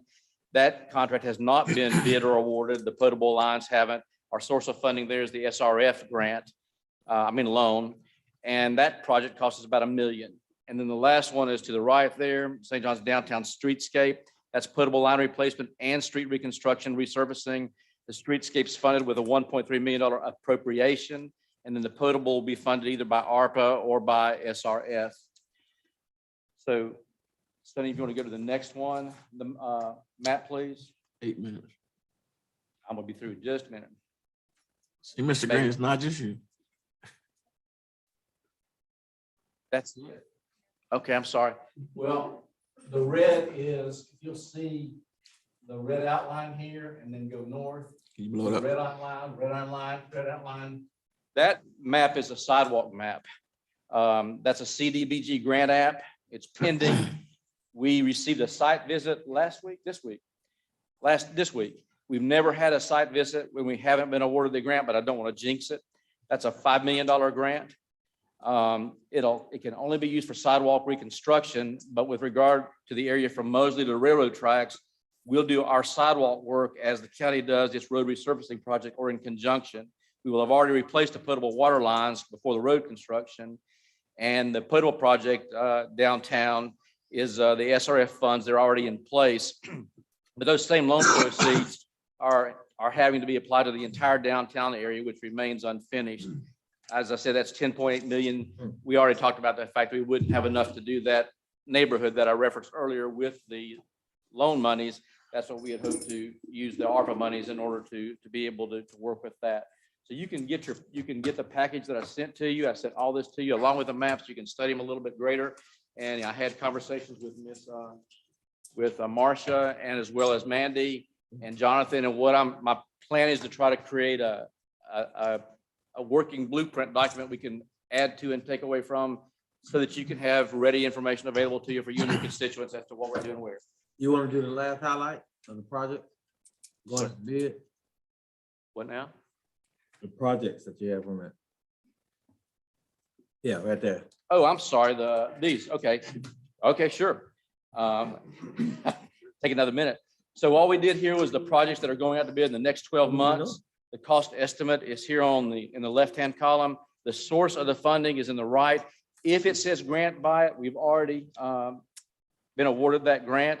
And we are committed to construct those projects based upon the terms of the grant and or consent order or some other document that's requiring us. If it says TBD, that means we don't have a source identified yet. It'll have to be funds or ARPA. By the way, just FYI, our last bid opening that we opened, when we're talking about cost, was 50% over what we had projected the cost to be. On Hank Bryan, put restroom on there as well. Sir?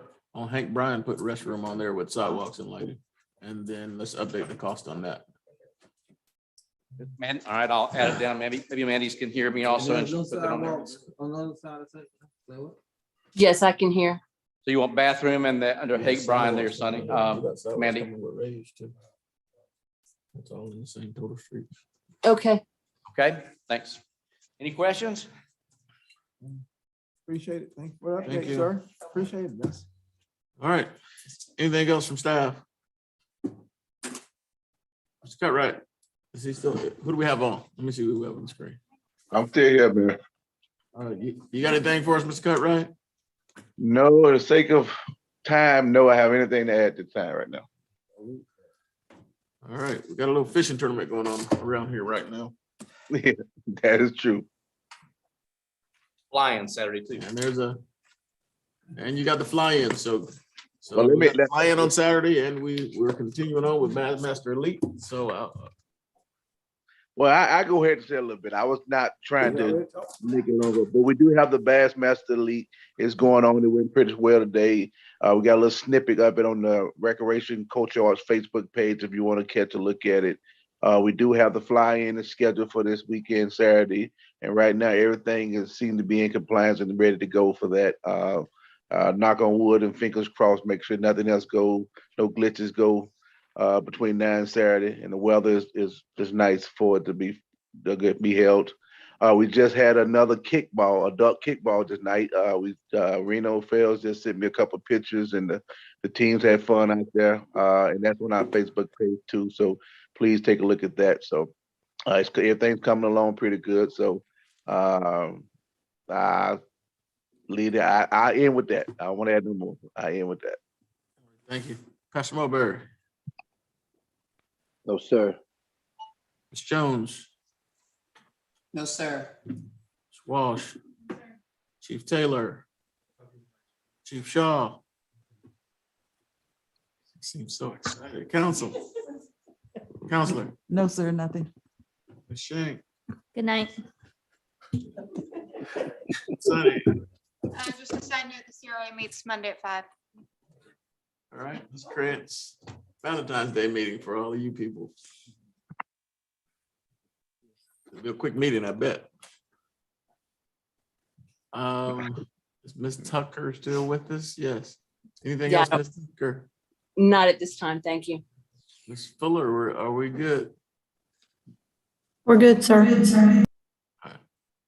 Commissioner McCaskill. Nothing, I'll leave it to you to tell all about our trip to Tallahassee. I see Ms. Thomas is on here with us. We got anything from Pal? She's right here.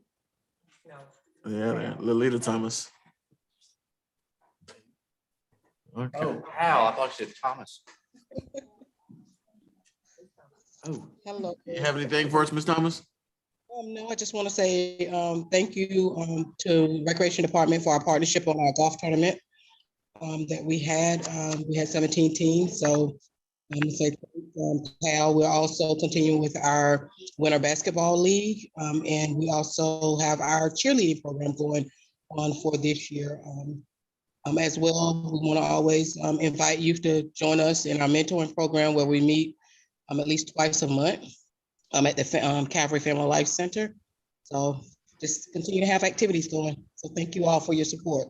Okay, and tell them where this information can be found. Information can be found on www.palatkapal.org website. Or you may contact me at 329-0115 at the Palatka Police Department, leave a message and I'll return your call, or reach out to Captain Williams. Okay, thank you very much. You're welcome. Commissioner Borum. Well, I'm just so happy and elated that we got the PBM contract done. I mean, we moving forward with that, and that's off my plate. I guess the bathroom down at the Riverfront Park, if we can get something down there, where's a porta potty or whatever. I know we had one out there. You got a list. Gun range. Yeah, the gun range. The gun range, that's where the police department goes out. I think I seen a porta potty out there. I don't know who's paying for it, but it's one. Y'all are? Okay. The city fund? All right, it's 9:50. We just need something down here at the riverfront. I don't know if the commission would. Yeah, but we just need something for people to be able to use. It's constantly an issue where people are not having a place to go. So I don't know how y'all feel, but that's the way I feel. I'm just gonna fight for the community. We need to have a place where people can go to use the restroom. Going forward. Again, I want to congratulate my family with the team, the Raiders kickball. We played the city kickball. They have texted me that they won tonight. So adult kickball. So hey, I couldn't make it tonight because I was at a meeting. You're still not gonna make it. Yeah. No, they won. They already won. So and then again, last but not least, I've been nominated to I've been assigned to the nominating committee for League of Cities. So I'll be on that committee as well. So that's all I have. And I give the rest of my time to the mayor. Don't do that. Good job, Mr. Chairman. Commissioner Jones. Yeah, nothing to say. What? Thanks to everybody for I have nothing to attending say, and but- staying here with us in this late hour. and those who are. This is early. online as well. This is early for us now. 11:30 is the new time. I'm sorry, Mr. Dennis, you have anything?